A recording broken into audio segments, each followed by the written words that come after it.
자메이카의 국민과일인 아키는 매우 독특한 맛을 가지고 있습니다.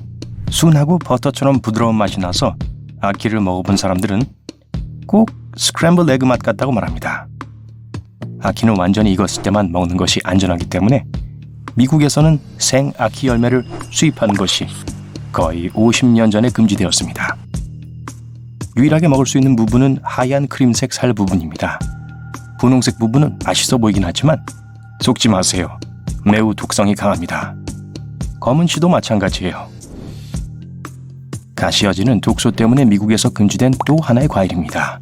또한 구아나바나라고도 불리고요. 잘 익지 않으면 매우 불쾌한 효과를 일으키는 독성 물질을 방출할 수 있어요. 하지만 슬퍼하지 마세요. 아마도 냉동 가시어지를 구매할 수 있을지도 몰라요. 먹기에 안전하려면 100% 익어야 하는 또 다른 과일은 엘더베리입니다. 생 엘더베리는 몸에 좋은 비타민C가 풍부하지만 위험한 정상가리도 들어있어요. 하지만 이 열매는 매우 인기가 있어요. 파이, 시럽, 차, 잼 등의 다양한 식품에 사용됩니다. 완전히 익고 요리하면 위험하지 않아요.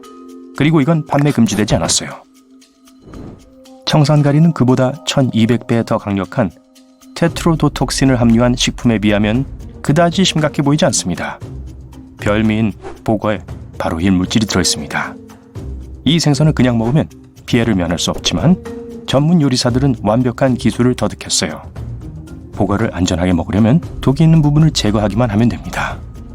이 별미는 푸구라고도 불리고 1인분에 약 20만 원에 달하기도 합니다. 이 돈이면 대신 안전한 연어를 많이 살 수 있을 거예요. 미국에서 거의 완전히 금지되었지만 판매가 허가된 몇몇 장소들이 있습니다. 여러분은 미식가로서 모험을 해볼 의향이 있나요? 카수마르주는 말 그대로 썩은 치즈를 의미합니다. 유감스럽지만 맛을 볼 수 있는 곳이 드물어요. 한번 먹어보고 싶은 유혹을 부리칠 수 없다면 이탈리아 사르디니아 섬으로 가보세요. 사실 이 치즈는 양우유로 만든 치즈에 약간의 마법을 더한 거라고 해도 좋죠. 특정 종류의 파리가 그 치즈 안에 알을 낳고 알은 치즈 안에서 40일 동안 머무릅니다. 그러고 나면 먹을 준비가 되는데 이 별미 치즈 안에는 살아있는 구더기가 들어있어요. 그 덕분에 치즈는 독특한 질감과 매콤한 맛을 가지고 있습니다. 미국에서는 위생상의 이유로 금지되었어요. 부드러운 카수마르주와는 달리 히말라야 치즈 추르피는 세계에서 가장 단단한 치즈로 알려져 있어요. 여느 다른 치즈처럼 우유로 만들어지지만 다른 점은 20년까지 신선하게 유지된다는 사실입니다. 재료가 되는 우유도 매우 특별해요. 소와 야크 사이에 태어난 젖소들은 다양한 산 약초를 먹습니다. 이 우유는 허브 덕분에 독특한 맛이 납니다. 하지만 치아를 조심하세요. 치즈가 돌처럼 단단해요. 싱가포르에서는 껌 때문에 중치가 생기는 일은 없을 거예요. 치아에 좋은 껌이 있어서가 아니라 껌 자체가 완전히 불법이기 때문입니다. 싱가포르는 청결하기로 유명한데 정부는 공공장소에서 껌을 청소하는데 많은 돈이 들게 되자 껌 씹는 것을 금지했습니다. 1992년에 판매 금지되었고 판매업체들은 엄청난 벌금을 피하기 위해 즉시 판매를 중단해야만 했어요. 다른 나라를 여행하다 보면 슈퍼마켓에서 생우유를 팔지 않는다는 걸 알 수 있습니다. 미국 대부분의 주와 캐나다, 노르웨이, 핀란드, 스웨덴, 덴마크, 스코틀랜드 등의 많은 나라에서 위생적인 이유로 금지됩니다. 스코틀랜드에서는 생우유는 금지인데 반해서 해기스는 전혀 문제가 되지 않아요. 하지만 미국에서는 금지식품입니다. 만약 미국에 사는 45세 미만의 사람이라면 거의 반세기 전에 금지되었기 때문에 해기스를 먹어본 적이 없을 가능성이 높아요. 이 스코틀랜드 푸딩은 양의 온갖 내장을 다져서 오트밀과 섞고 다진 양파로 맛을 낸 것입니다. 그리고 기름과 육수도 잊지 마세요. 식감이 푸석푸석하고 거칠고 양념이 많이 되어 있는 것은 놀랄 일이 아닙니다. 보통 으깬 감자나 으깬 순무와 함께 먹어요. 카사바는 독성이 있는 열대풀이인데 두 가지 종류가 있습니다. 달콤한 종류에는 청산가리가 약간 들어있지만 충분히 익히면 독성이 없는 수준으로 떨어뜨릴 수 있어요. 쓴맛이 나는 카사바의 독소를 모두 없애려면 뿌리를 갈아 물에 담근 다음 알맞게 익혀서 먹을 수 있도록 요리해야 합니다. 이 뿌리는 녹말 성분이 많고 맛도 정말 순합니다. 카사바는 감자처럼 사용될 수 있어요. 으깨고 삶고 튀겨 먹을 수 있죠. 감자 대신 으깬 카사바를 곁들인 해기스가 어때요? 그건 그렇고 무해한 것처럼 보이는 감자도 그렇게 안전하지 않아요. 모든 것이 잘 익었는지 안 익었는지에 달렸어요. 설 익은 녹색 감자는 독소로 가득 차 있고 감자 싹 또한 매우 위험합니다. 충분히 익지 않으면 청산가리가 가득 찬 녹색 아몬드와 캐슈도 마찬가지예요. 다행히도 슈퍼마켓에서 구할 수 있는 견과류는 잘 가공되어 있기 때문에 절대 안전합니다. 노란 자두, 일명 미라벨 자두는 미국의 50개 주 모두에서 금지되어 있습니다. 과일 자체는 안전하고 먹는다고 해서 나쁜 일이 일어나지도 않습니다. 하지만 여러분은 프랑스 로레인에서만 이 자두를 즐길 수 있습니다. 수입 관련법이 좀 이상해서 이 과일은 수출이 금지됩니다. 만약 농어를 먹지 않고는 살 수 없는 분이라면 영국은 피하는 게 좋을 거예요. 이 물고기는 최근 영국에서 개체수의 감소로 인해 금지되었습니다. 미국에서 벨루가 캐비어도 마찬가지입니다. 세계에서 가장 비싼 음식 중 하나는 물고기를 보호하는 새로운 규정 때문에 미국에서 찾아볼 수 없습니다. 갓 구운 고기와 부드러운 빵에 케첩을 잔뜩 바른 버거가 먹고 싶나요? 가서 드세요. 프랑스 학교 학생이 아니라면요. 프랑스에는 학교 식당에서 케첩 사용을 규제하는 법이 있는데 케첩과 함께 먹는 것을 허용하는 유일한 음식은 짐작했겠지만 감자튀김입니다. 그린란드 상어의 몸은 만들어지는 모든 노폐물을 제거하는데 살과 피부를 통해 여과합니다.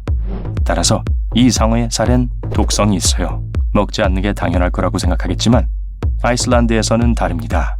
가공 상어 고기인 하칼은 처음 3-5개월 동안 매달린 채 건조됩니다. 결과적으로 젖은 빵을 연상시키는 젤리 질감과 함께 암모니아 냄새가 나는 발효 생선을 얻게 됩니다. 어떤 물건은 오래될수록 더 좋아집니다. 음식은 아니지만요. 하지만 방콕에 있는 한 카페에서는 45년 동안 같은 육수를 사용하여 국수를 요리하고 있습니다. 이 마법의 약과 같은 육수는 40년이 넘게 끓고 있어요. 국물은 버린 적이 없고 항상 다음날 식사를 위해 밤새 보관됩니다. 그 독특한 맛의 비밀 중 하나는 절대 씻지 않았기 때문에 형성된 팬 주위의 거대한 기름띠입니다. 좋아요. 저도 이제 설거지를 하지 않을 완벽한 변명거리가 생겼어요. 왜요? 음식 맛이 더 좋아진다잖아요. 캄보디아에서는 게맛과 비슷한 바삭바삭한 간식을 맛볼 수 있습니다. 튀겨서 살짝 양념이 들어갔어요. 주 재료는 타란툴라입니다. 이건 점심거리가 아닌 것 같다고요? 자, 누군가 알려주지 않는 한 절대 눈치채지 못할 거예요. 긴 이름을 가진 이 수프는 정말 맛있어요. 맛이 새콤하고 부드러우면서 새우 맛이 납니다. 글쎄요, 이 라오스 전통 요리는 정말 맛있을 것 같아요. 이것이 개미알로 만들어졌다는 것을 알기 전까진요. 약간의 신맛을 더하기 위해서 또한 작은 개미 몇 마리를 추가하는 경우도 있어요. 멕시코에서는 옥수수 알맹이가 썩어서 검게 변한 옥수수를 버리지 않습니다. 위틀라코치라고 불리는 전문 요리를 위해 보관합니다. 옥수수 알맹이에 퍼져있는 곰팡이가 흙과 나무 냄새를 풍깁니다. 맛있겠죠? 어떤 요리는 장식이 필요합니다. 특히 케이크와 파이의 경우에는요. 영국에는 스타게이지라는 파이가 있습니다. 이름 자체가 요리의 모습을 잘 표현하죠. 감자와 달걀을 곁들인 정어리가 파이 껍질에서 살짝 나와 하늘을 바라보고 있는데 약간 섬뜩해 보여요. 가끔 꼬리가 하늘을 향하기도 합니다. 차버섯은 산유로 만든 음료와 함께 동유럽에서 마시는 또 다른 이상한 음료입니다. 기본적으로 발효된 홍차나 녹차입니다. 차에 달콤한 맛을 더해주는 박테리아 배양균을 첨가하는데 먹지는 않고 음료를 발효시키는 역할을 합니다. 설탕이 효모처럼 작용하죠. 주스, 향신료 또는 원하는 맛을 첨가하세요. 맛있게 드세요. 아님 적어도 맛이라도 보세요. 참치 누날은 중국과 일본에서 꽤 인기 있는 별미입니다. 먹기 전에 끓여야 하고 약간의 양념도 필요합니다. 제대로 요리하면 오징어 맛이 나는 별미가 나옵니다. 그리고 가격도 쌉니다. 이제부터 참치 누나를 눈여겨보게 될 거예요. 자, 친구를 초대해서 차를 마시기로 하셨군요. 여러분은 속도를 내기 위해 기다려야 하는 시간인 5분은 건너뛰고 티백을 숟가락에 댄 채로 쥐어짜기로 했습니다. 손님은 소파에서 뛰어오르더니 손에서 숟가락을 떨어뜨렸어요. 찻잎이나 티백을 짜면 많은 양의 타닌이 음료에 방출되게 됩니다. 타닌은 석류, 열매, 견과류, 콩류, 정향, 바닐라 같은 많은 과일과 야채에서 발견되는 분자의 한 종류예요. 적절한 방법으로 차를 내리고 기다리면 대부분의 탄닌은 찻잎 안에 머무릅니다. 티백을 짜면 차를 너무 많이 마실 때와 같은 결과를 초래합니다. 너무 써지고 치아를 상하게 할 수 있어요. 게다가 찻잔에 대고 티백의 물기를 빼는 것은 차를 후루룩 마시는 것처럼 나쁜 다도 에티켓입니다. 이제 제 얘기를 하는군요. 차를 즐기는 최선의 방법은 차가 우러나오기를 기다렸다가 티백을 컵받침에 놓아두거나 쓰레기통에 버리는 것입니다. 줄기에서부터 바나나를 까지 말고 원숭이처럼 아래부터 열어보세요. 엄지손가락과 집게손가락으로 과일 끝을 비틀어 보면 으깨지 않고도 껍질이 갈라지고 칼륨이 가득 든 바나나를 조금도 잃지 않을 거예요. 이를 닦을 때 좌우로만 움직이지 말고 칫솔을 잇몸에 45도 각도로 대고 앞뒤로 짧게 움직여보세요. 칫솔을 수직으로 잡고 위아래로 움직여서 앞니 안쪽을 닦을 수도 있습니다. 음식이 튀지 않도록 믹서기 통 위에 종이 접시를 놓으세요. 임시 방편 가림막이 됩니다. 빵 덩어리를 자를 땐 뒤집어서 아래에서 위로 자르세요. 부드러워서 썰기도 더 쉽고 빵도 찌그러지지 않을 거예요. 피자를 잡는 올바른 방법은 우리가 익숙한 것처럼 잘라서 납작하게 먹는 것이 아니라 쏟아지지 않도록 U자 모양으로 잡는 것입니다. 크러스트를 집어들 때 옆을 조금 잡아주면 모든 토핑이 안에 유지됩니다. 팩에 든 주스를 부을 때 구멍의 아랫부분에서부터 붓지 말고 뒤집으세요. 윗부분에서부터 부으면 흐름을 조절할 수 있고 깔끔하고 빠르게 멈출 수 있습니다. 주유소에 갈 때마다 기름 탱크를 찾아 자동차 주변을 뛰어다닐 필요는 없습니다. 가스 게이지에 화살표가 있어서 어느 쪽에 연료를 넣어야 하는지 알려주거든요. 만약 레몬즙을 짜낼 수 없다면 약 10초 동안 전자레인지에 돌려보세요. 식힌 후 반으로 자르면 맨손으로도 레몬즙을 잘 짤 수 있습니다. 이렇게 하면 레몬은 훨씬 부드러워져요. 실빈의 구불구불한 부분을 위가 아니라 아래로 가게 꽂아보세요. 머리카락이 더 잘 잡힙니다. 포장지에서 호일을 통째로 꺼내지 않아도 원하는 만큼 꺼낼 수 있습니다. 대부분의 상자에는 양쪽에 구멍이 뚫려 있어요. 그 구멍을 통해서 필요한 만큼의 호일을 상자에서 꺼내갈 수 있습니다. 상자에 담긴 배달 음식을 종이 접시에 쏟아붓지 마세요. 포장 상자를 조심스럽게 펴면 사용할 수 있는 작은 접시로 변할 것입니다. 냄비나 팬을 문질러 닦지 말고 식초 약간을 넣은 물과 함께 끓여보세요.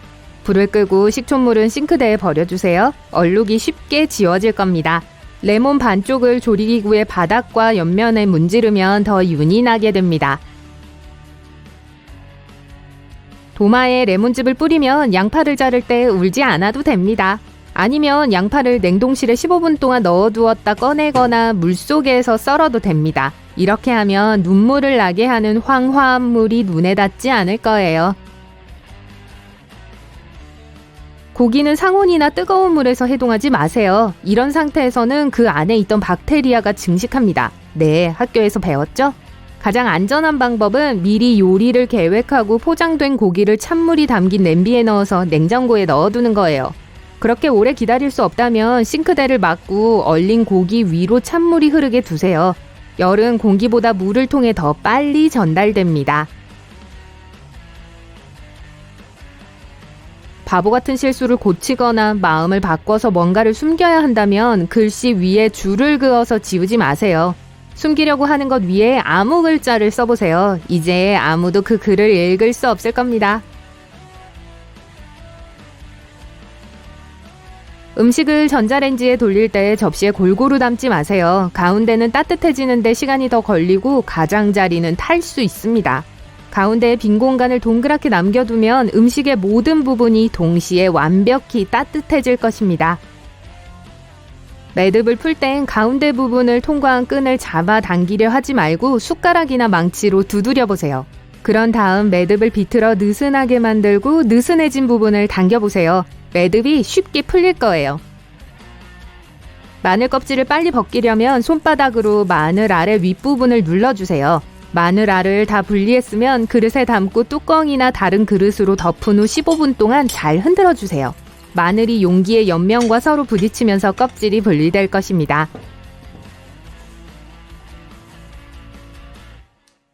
팝콘 봉지에 손을 넣어서 팝콘을 꺼내지 마세요. 특히 다른 사람들과 함께 먹는다면요. 봉지 옆을 찢으면 짜잔! 우아하게 먹을 수 있습니다. 일반적인 인이어 이어폰을 사용하신다면 선이 앞으로 가게 착용하지 마세요. 대신 선을 귀 위로 감으면 쉽게 빠지지 않을 거예요. 믹서기는 문질러 닦지 마세요. 물을 채우고 설거지 세제를 넣고 돌리면 됩니다. 운전할 때 배운 것처럼 핸들을 12시, 즉 10시와 2시 위치로 잡는 건 제일 좋은 자세가 아닙니다. 올바른 방법은 9시와 3시 위치에 손을 놓는 것입니다. 이렇게 하면 사고 발생 시 에어백이 완전히 팽창할 수 있거든요. 귀 청소를 할 땐 면봉을 사용하지 마세요. 청력을 손상시킬 수 있습니다. 사실 외이도의 방수를 위해서는 약간의 귀지가 필요합니다.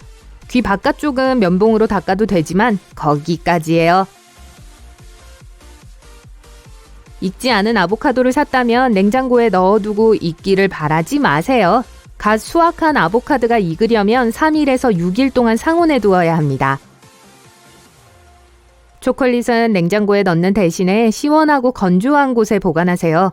냉장고의 온도와 습도가 초콜릿 맛을 무디게 만듭니다. 게다가 냉장고에서 나는 냄새를 흡수하거나 흰색 가루가 생길 수 있어요. 그냥 찬장에 넣어둬도 몇 달 동안 멀쩡하게 유지됩니다. 누군가 건드리지만 않는다면요. 열쇠고리에 새 열쇠를 넣다가 손톱이 부러졌다면 다른 방법을 시도해보세요. 스테이플 리무버는 고리 사이에 들어갈 만큼 이빨이 얇습니다. 스테이플 리무버로 고리를 벌리고 필요한 만큼의 열쇠를 안전하게 추가하세요. 15분 이내에 음료를 차갑게 만들려면 젖은 종이 타월을 병에 감싸고 냉동실에 넣어주세요. 수건에서 나온 물이 빠르게 증발하면서 식을 겁니다. 따라서 냉동실의 공기보다 병의 표면이 더 빨리 차가워지게 됩니다. 간 쇠고기를 해동하기 쉽게 얼리려면 고기를 비닐봉지에 넣고 평평하게 만든 후 단단히 밀봉하세요. 또한 봉지에 고기를 넣은 다음 긴 젓가락이나 자처럼 얇은 도구를 사용해서 고기를 부분 나눌 수도 있습니다. 녹이고 싶을 때 한 부분을 떼어내 찬물에 넣으면 돼요. 30분이면 요리할 준비가 될 겁니다. 변기 시트 커버를 사용하는 올바른 방법은 튀어나온 곳을 앞으로 향하게 두는 것입니다. 크기도 더 잘 맞고 입자와 세균이 모이는 것도 막을 수 있거든요. 세트인 침구를 따로 두지 마세요. 침대 시트와 베갯닛을 같이 직사각형 모양으로 개서 다른 베갯닛 안에 넣어주세요. 이렇게 하면 세트를 찾는 데 드는 시간을 많이 절약할 수 있습니다. 게다가 벽장을 더 체계적으로 만들어줄 거예요. 접착 메모지가 휘어지는 것을 막으려면 아래에서 위로 떼어내지 마세요. 메모 패드의 한쪽에서 다른 쪽으로 종이를 떼어내야 합니다. 파스타, 밥, 야채를 데울 때 접시를 젖은 종이 타월로 덮으세요. 보통 물로 하는 요리들은 재가열 후에도 맛을 유지하려면 약간의 수분이 필요합니다. 전자레인지로 피자를 데울 때 물 한 잔을 넣을 수도 있습니다. 피자 크러스트를 신선하고 바삭하게 유지해줄 거예요. 자, 소스에 대해 이야기해봅시다. 프랑스 학교에서는 케첩, 마요네즈, 샐러드 드레싱의 사용을 엄격하게 제한하고 있습니다. 왜 그럴까요? 학생들의 급식 수준을 높이려고 하기 때문이죠. 규칙은 간단합니다. 이 멋진 소스를 아무렇게나 놔두면 안 됩니다. 소스는 반드시 적절한 요리와 함께 제공되어야 합니다. 아이들이 최고의 식사를 할 수 있도록 하는 것이 가장 중요해요. 맛있게 드세요. 싱가포르에서 껌은 반입이 절대 금지되어 있다는 사실을 알고 계셨나요? 네, 일반적인 껌을 반입하는 것은 불법이지만 정말 필요한 경우 특수 의료용 껌을 구입할 수는 있어요. 싱가포르에서는 껌에 대해서는 매우 엄격합니다. 껌을 씹다 적발되면 거액의 벌금을 물거나 심지어 감옥에 갇힐 수도 있어요. 크게 처벌을 받을 수 있습니다. 그러니까 싱가포르 여행을 계획 중이라면 껌은 집에 두고 가세요. 호주 빅토리아주에는 특정 시간대에는 소음을 줄여야 합니다. 네, 맞아요. 모두가 잠을 청하는 밤에는 시끄러운 소리가 허용되지 않습니다. 그리고 성금요일에는 하루 종일 조용히 지내도록 하세요. 서로를 배려하고 귀에 휴식을 주도록 합시다. 로마에서는 금붕어를 평범한 유리 그릇에 넣어 키울 수 없어요. 금붕어는 산소 공급이 필요하기 때문에 잔인한 행위로 간주됩니다. 게다가 금붕어를 그릇에 너무 오래 넣어두면 눈이 멀 수도 있어요. 그리고 금붕어를 경품으로 주는 것도 금지되어 있습니다. 법에는 이에 대한 전체 하위 섹션이 있습니다. 따라서 다음 로마 여행에 금붕어를 데리고 갈 계획이라면 멋진 어항을 준비해두세요. 이제 간단한 게임을 해볼게요. 이 사진을 보고 어디서 찍은 사진인지 맞힐 수 있나요? 하하, 행운을 빕니다. 저기 보이는 의자는 모노블록 의자라고 하는데 꽤나 특별한 의자예요. 대부분의 물건은 전기 콘센트의 모양이나 샴푸병의 라벨을 통해 언제 어디서 왔는지 알 수 있는 단서를 제공하죠. 하지만 모노블록은요? 아니요, 전혀 맥락이 없습니다. 희한하죠? 하지만 이 의자는 꽤나 큰 반향을 일으켰습니다. 어떤 사람들은 이 의자를 세상에서 가장 완벽하게 디자인된 물건 중 하나라고 부르며 최고라고 생각해요. 다른 사람들은 전혀 그렇게 생각하지 않아요. 그들은 의자의 균질한 특성이 불편하다, 세계화의 진정한 악이라고 말합니다. 실제로 스위스 바젤에서는 도시 미관을 위해 2008년에서 2017년까지 공공장소에서 이 의자를 금지한 적이 있습니다. 하지만 이제 다시 돌아왔어요. 스위스에서는 밤 10시 이후에 변기물을 내리는 것이 금지되어 있습니다. 오, 잠깐만요. 이건 도시 괴담이에요.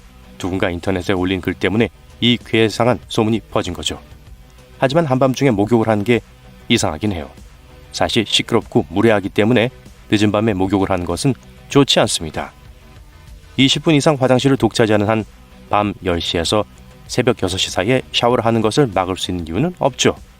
그러니까 언제든 원할 때 샤워를 하세요. 그리고 변기물을 내릴 때는 가급적 뚜껑을 닫은 상태에서 내리세요. 화장실에 세균이 번식하지 않도록요. 독일 아우터반을 달리는 동안 기름이 떨어지면 안 되겠죠? 독일 당국은 고속도로에서 차량을 정차하는 것을 금지하고 있으니 출발하기 전에 반드시 기름을 가득 채워야 합니다. 그리고 아우토반에서 산책을 할 생각은 꿈도 꾸지 마세요. 다른 운전자들을 위험에 빠뜨리고 차에 치일 수 있기 때문에 벌금을 물게 될 수도 있어요. 아우토반에서 차에 치인 뮤지션에 대해 들으셨나요? 그는 비플래시였어요.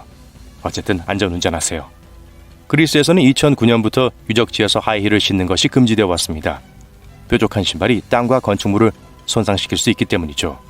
따라서 아크로폴리스 여행을 계획 중이시라면 스틸레토는 집에 두고 오셔야 해요. 하지만 더 있어요. 디즈니 파크에서도 하이힐 착용이 금지되어 있다는 사실을 알고 계셨나요? 네, 사실이에요. 멋진 신발은 좋지만 사람이 많은 곳에서는 위험할 수 있다는 것이 밝혀졌어요. 따라서 지구상에서 가장 행복한 장소로 여행을 계획하고 있다면 편안한 플랫슈즈를 신으세요.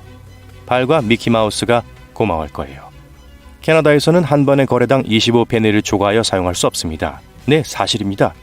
이는 모두 2013년에 시작된 페니 폐지 계획의 일환입니다. 따라서 페니로 무언가를 결제할 계획이라면 다시 한번 생각해보는 게 좋을 거예요. 하지만 적어도 더 이상 잔뜩 잔돈을 들고 다닐 필요는 없겠네요. 호주에서 밈을 공유하는 것은 엄밀히 말해 불법입니다. 네, 저작권법에 따르면 소유자의 저작권을 침해할 수 있는 모든 것을 배포한 것은 금지되어 있습니다. 하지만 호주인들은 밈을 너무 사랑해서 법 같은 사소한 것에 멈추지 않아요. 그러니까 걱정하지 마세요. 호주인들은 여전히 재밌는 사진을 퍼뜨리고 있으니까요. 아이들과 함께 과테말라로 여행을 간다고요? 아이들이 파티용 호루라기를 기내에 몰래 가져가지 않도록 주의하세요. 네, 과테말라에서는 호루라기를 반입할 수 없어요. 경찰인 척하기 위해 호루라기를 사용하는 사람들이 너무 많았기 때문이죠. 그래서 과테말라 당국은 혼란을 피하기 위해 호루라기를 단속하고 금지했습니다. 하지만 걱정하지 마세요. 가짜 제복을 금지한 것은 아니니까요. 농담입니다. 나이지리아의 손수레를 가져갈 생각이라면 시도조차 하지 마세요. 물론 나이지리아에 도착하면 얼마든지 수레를 가질 수 있지만 국경을 넘을 수는 없습니다. 왜 그럴까요? 자국 제조업을 지원하기 위해 현지 수레 제작자들이 빛을 발할 수 있는 기회를 주려는 거예요. 빈 수레가 이렇게 요란할 줄 누가 알았겠어요? 튀니지가 다음 휴가 목적지라면 잘 들어보세요. 수도쿠나 십자 말풀이를 위해 연필을 준비하기 전에 튀니지에서는 연필을 가져갈 수 없다는 사실을 알려드리겠습니다. 네, 맞아요. 하지만 걱정하지 마세요.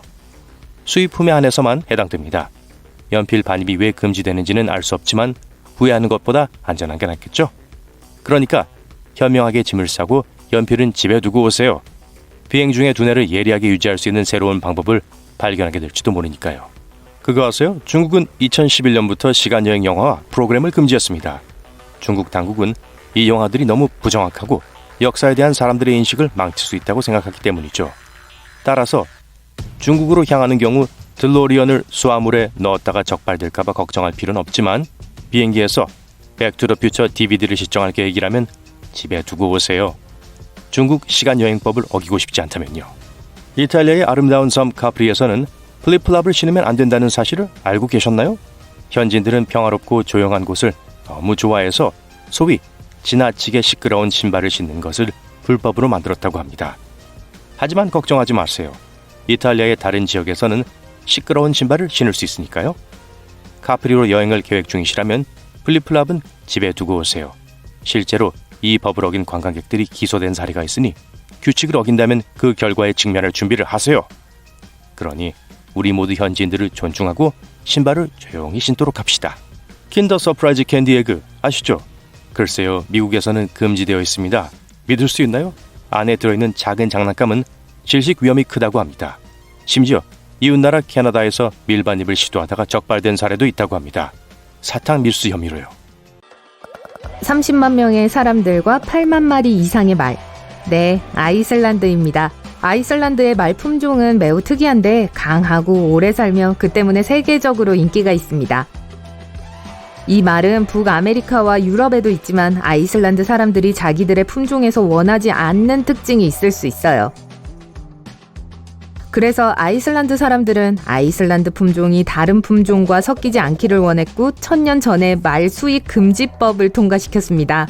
맞아요. 아이슬란드에서 온 말이라고 해도 다시 아이슬란드로 데려갈 수 없어요. 싱가포르에서는 껌을 씹지 마세요. 공공기물 파괴범들이 껌을 문 감지기에 붙이거나 대중교통을 방해하곤 했습니다. 그래서 정부는 껌을 청소하는데 매년 약 2억 원을 지출해야 했습니다. 껌을 법으로 금지시키는 것이 더 쉬웠기 때문에 어떤 껌도 사고 팔 수 없고 풍선껌을 불 수도 없어요. 껌을 가지고 가는 것도 좋은 생각이 아니에요.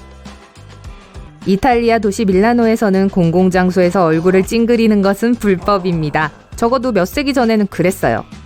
어려운 역사적 시대를 겪으면서 밀라노는 눈에 띄는 방법을 생각해내야 했고, 그래서 사람들이 공공장소에서 미소를 짓고 전반적으로 좋은 기분을 유지하도록 하는 법을 만들었던 것이에요. 독일에는 시속 160km 이상으로 달릴 수 있는 고속도로가 있습니다. 하지만 만약 고속도로에서 신나게 달리다가 기름이 떨어지면 상당한 벌금을 물게 될 거예요. 주유소에서 불과 몇 킬로미터 떨어진 곳에 있어서 그냥 걸어가려고 한다고요? 그러지 않는 게 좋아요. 그러면 추가로 벌금을 물게 될 거예요. 독일인들은 차에 기름을 채우는 것을 차주의 책임으로 여깁니다. 그리고 고속도로를 따라 걷는 건 그렇게 안전하지 않아요. 차를 고속도로에 두는 것도 마찬가지예요.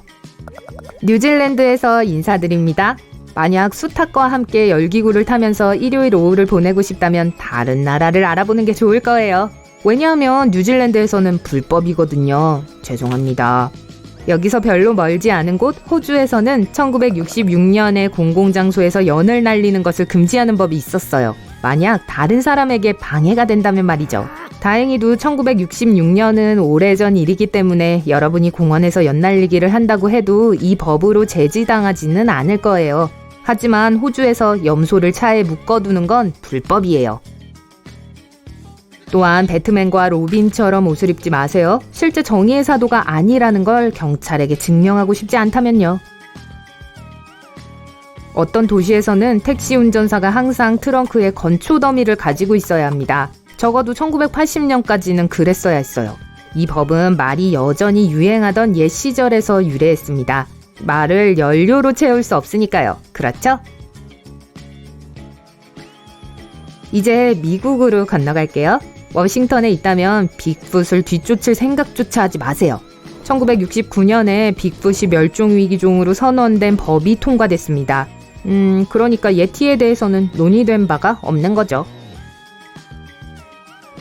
버몬트주에서는 빨랫줄을 거는 것을 금지하는 규정이 있었는데 일부 사람들이 다른 사람의 빨랫감과 속옷을 보는 것이 불쾌하다고 반대 투표를 했기 때문이에요. 그래서 사람들은 새로운 규정을 만들었어요. 사람들이 빨랫줄을 거는 것을 금지할 수 없다는 규정이죠. 서로 정반대되는 규칙, 효과는 있겠죠?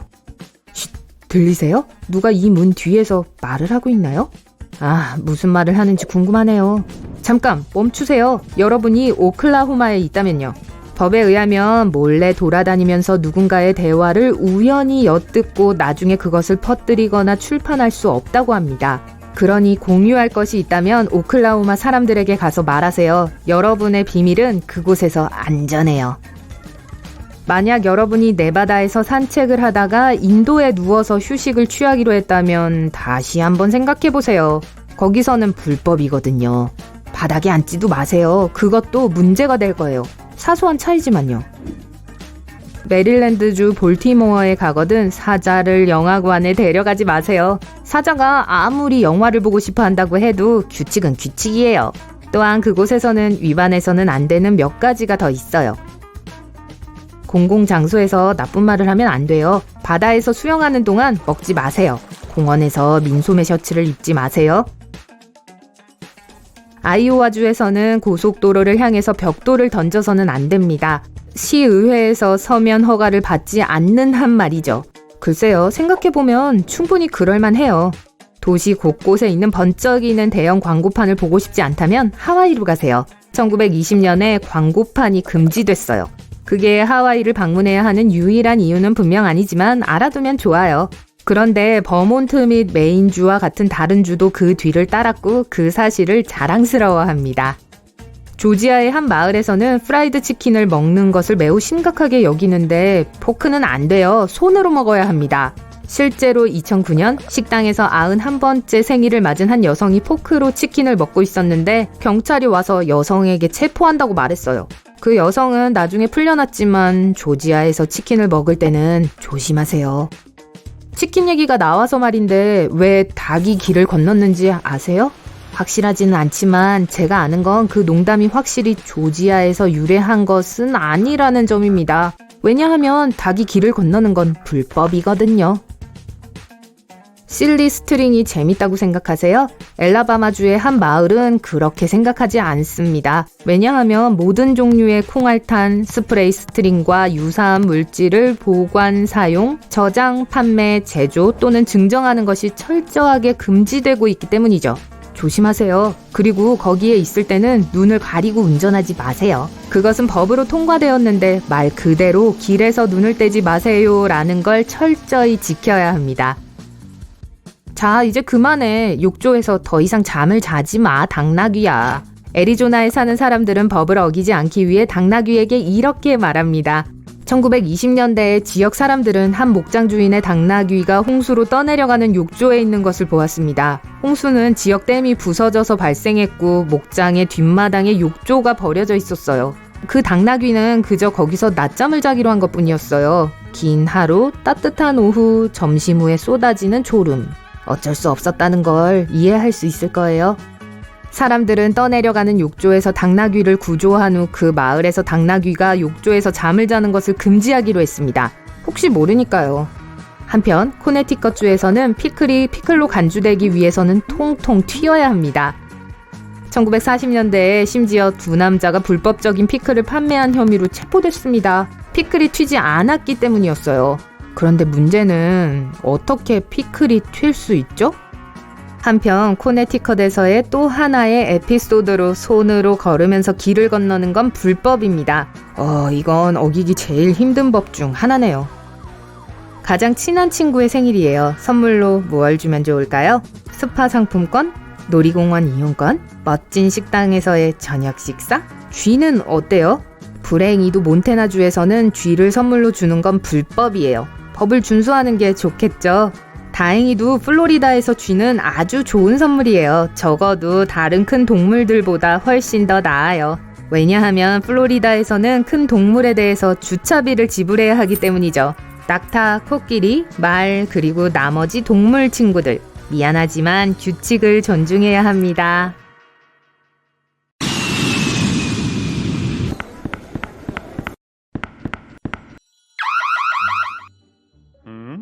이거 보세요. 착오가 있나 본데요.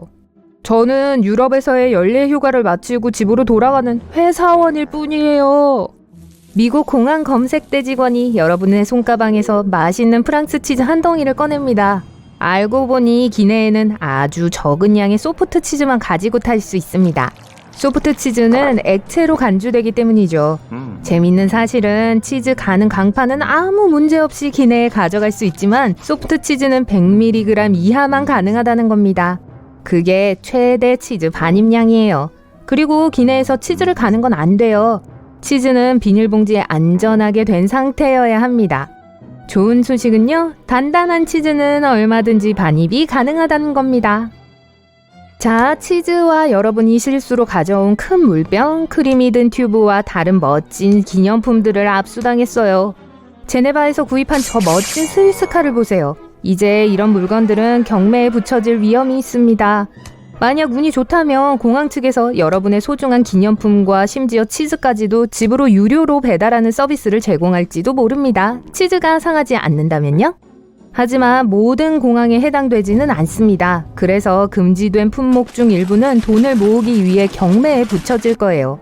압수된 물품은 보통 대량으로 팔리기 때문에 일단 두고 가야 하면 나중에 찾기가 상당히 어려울 거예요. 좀 더 구체적인 용도를 가진 일부 품목의 물건들은 해당 기관에 기부됩니다. 예를 들어 호신용 스프레이는 경찰 훈련 학원에 기부될 거예요. 치즈나 아키 같은 금지된 이국적인 과일들, 그리고 다른 음식물과 액체는 보통 그냥 버려집니다. 일부 물건들, 특히 정말 나쁘고 위험한 물건들은 그냥 녹이거나 파괴될 수 있습니다. 매직 8볼은 위험하지 않지만 수화물에 넣어야 합니다. 문제는 그 안에 있는 액체입니다. 네, 100ml가 넘지 않을 수도 있어요. 하지만 현실적으로 정확한 양을 측정하기는 어렵습니다. 매직 8볼에게 기내에 가지고 갈 수 있는지 물어보세요. 분명히 기대하지 마세요 라는 답을 줄 거예요. 젤로 된 신발 깔창은 기내에 반입하는 게 문제가 될 수 있어요. 똑같은 이유 때문입니다. 액체의 정확한 양을 측정하는 게 불가능해요. 그러니까 젤 깔창도 안 되고 젤 캔들도 안 됩니다. 향수나 매니큐어도 금지되어 있습니다. 이것은 기내 액체류 제한뿐만 아니라 에티켓 규칙에 관한 것입니다. 일부 승객들은 단순히 냄새에 알레르기가 있을 수 있습니다. 게다가 가연성이 있어요. 매니큐어 리무버의 경우 아세톤이 들어있지 않은 걸 선택하세요. 아세톤은 기내 반입 금지 품목이거든요. 어쨌든 향수 한 병을 구입할 수는 있어요. 크기가 너무 크지 않고 기내에서 사용하지 않는 한 말이죠. 탑승하기 전에 새 향수를 통째로 쓰레기통에 버려야 한다면 정말 아까울 거예요. 그래도 가장 좋아하는 크림을 정말 필요한 약이라고 주장하면서 100ml 이상을 가지고 비행기에 탈 수 있는 방법이 있기는 하지만 그 경우에는 공항에 미리 통보해야 합니다. 좀 이상하긴 하지만 효과가 있는 경우도 있어요. 가끔이지만요. 기내에서 체온을 재야 필요가 있는 경우 전자체온계인지 확인하세요. 수은 체온계는 엄격히 금지되어 있습니다. 실수로 떨어뜨리기라도 하면 수은을 누가 주워 담을 수 있겠어요. 볼링핀은 기내 수화물로는 안 됩니다. 승무원들이 길고 지루한 비행 동안 복도에서 즐겁게 볼링을 치는 사람이 아무도 없기를 바라는 것 같다고요? 아니에요. 안전을 위해서입니다. 볼링핀이 누군가를 해치는 무기로 사용될 수 있다고 생각해서예요. 펜싱검, 야구방망이, 심지어 다트 같은 스포츠 장비도 허용되지 않습니다. 다트는 날카롭고 날카로운 물체는 가지고 탈 수 없어요. 경매에 붙여지는 걸 원하지 않는다면 체크인 수화물로 보내세요. 만약 수공예에 관심이 있고 대서양 횡단 비행을 하는 동안 스카프나 양말 뜨개질을 하고 싶다면 플라스틱이나 나무 뜨개질 바늘을 선택하고 손상을 입히지 않도록 바늘을 조심스럽게 싸세요. 금속 뜨개질 바늘은 아마도 녹여서 폐기될 것이므로 그런 건 미리 피하는 게 좋습니다. 내부에 액체를 포함하고 있는 다른 물체와 마찬가지로 스노우 글로브도 보안 검색을 통과할 수 없습니다. 만약 스노우 글로브가 테니스공만큼 작다면 운이 좋으면 통과가 허락될 수도 있지만 처음부터 안전하게 수화물로 붙이는 것이 더 낫습니다. 흰색 셔츠를 입고 여행한다고 해도 액체 표백제는 분명 손가방에 넣기에 이상한 물건입니다. 첫째, 가연성이 높기 때문에 탑승이 금지됩니다. 둘째, 새로 산 흰색 셔츠는 비행에 적합한 선택이 아닌 것 같아요. 커피나 난기류가 옷을 망칠 수 있잖아요.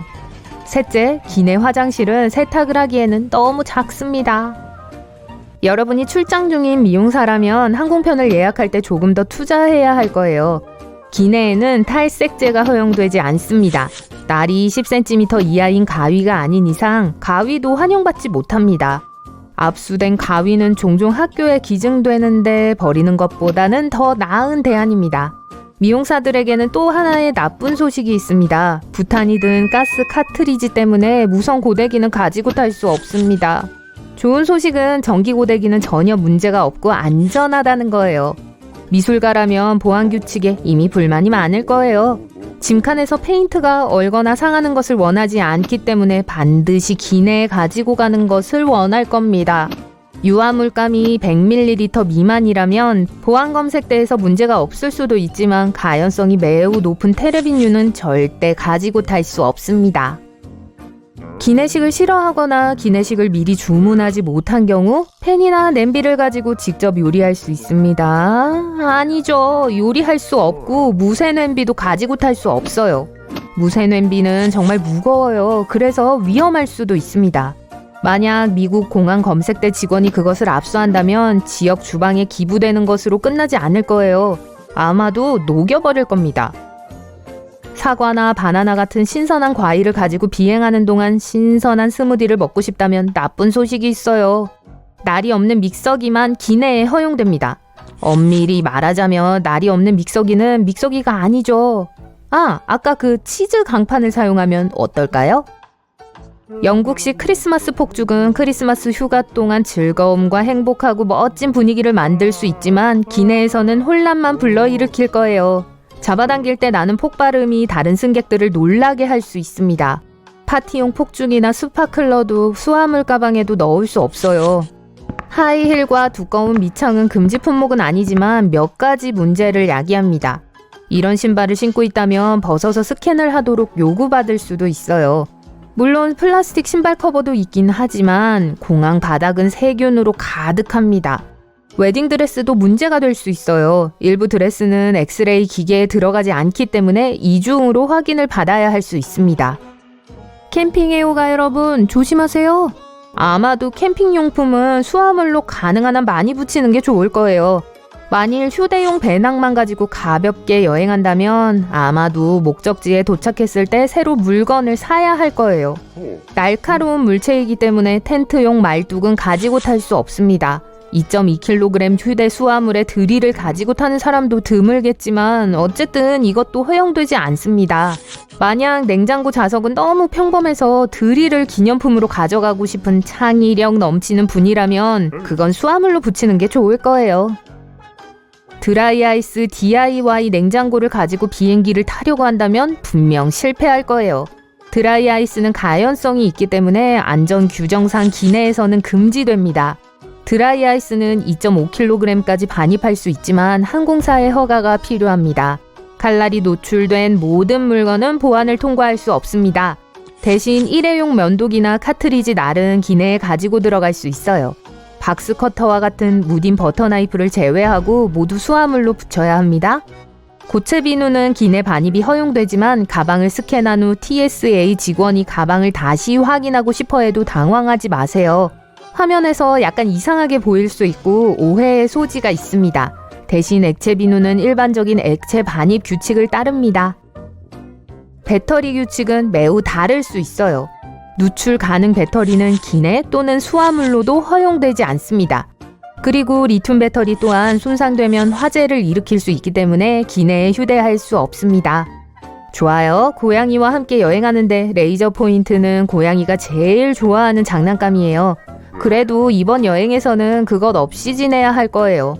휴대 또는 체크인 수화물 모두에 레이저 포인터는 허용되지 않습니다. 이동 보조 장치로 사용되는 지팡이는 반입이 가능하지만 놀랍게도 TSA는 때때로 지팡이를 금지할 수도 있습니다. 안전하게 여행하려면 항공사에 미리 알리세요. 즐거운 여행하세요. 길을 건너는 검은 고양이, 배에 실린 바나나, 문에 매달린 말굽 등 미신은 별 의미가 없어 보입니다. 하지만 많은 사람들이 여전히 믿고 있죠. 이 모든 것들은 그 기원을 알면 이해가 될 거예요. 가장 유명한 미신 11가지를 살펴볼까요?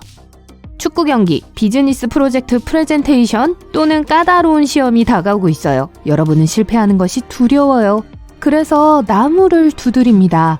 유럽과 미국에서는 문제를 피하기 위해 2000년 넘게 이 의식을 지켜오고 있어요. 실망을 막기 위해 나무를 두드리는 것은 사람들의 삶을 망치려는 악령을 쫓아내기 위해 나무 줄기를 두드리던 농민들 사이에서 유래된 것일 수 있어요.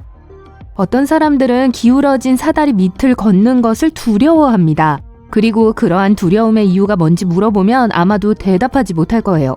사다리 밑을 지나가면 실패로 이어질 수 있다는 미신은 약 5000년 전 고대 이집트에서 나타났습니다.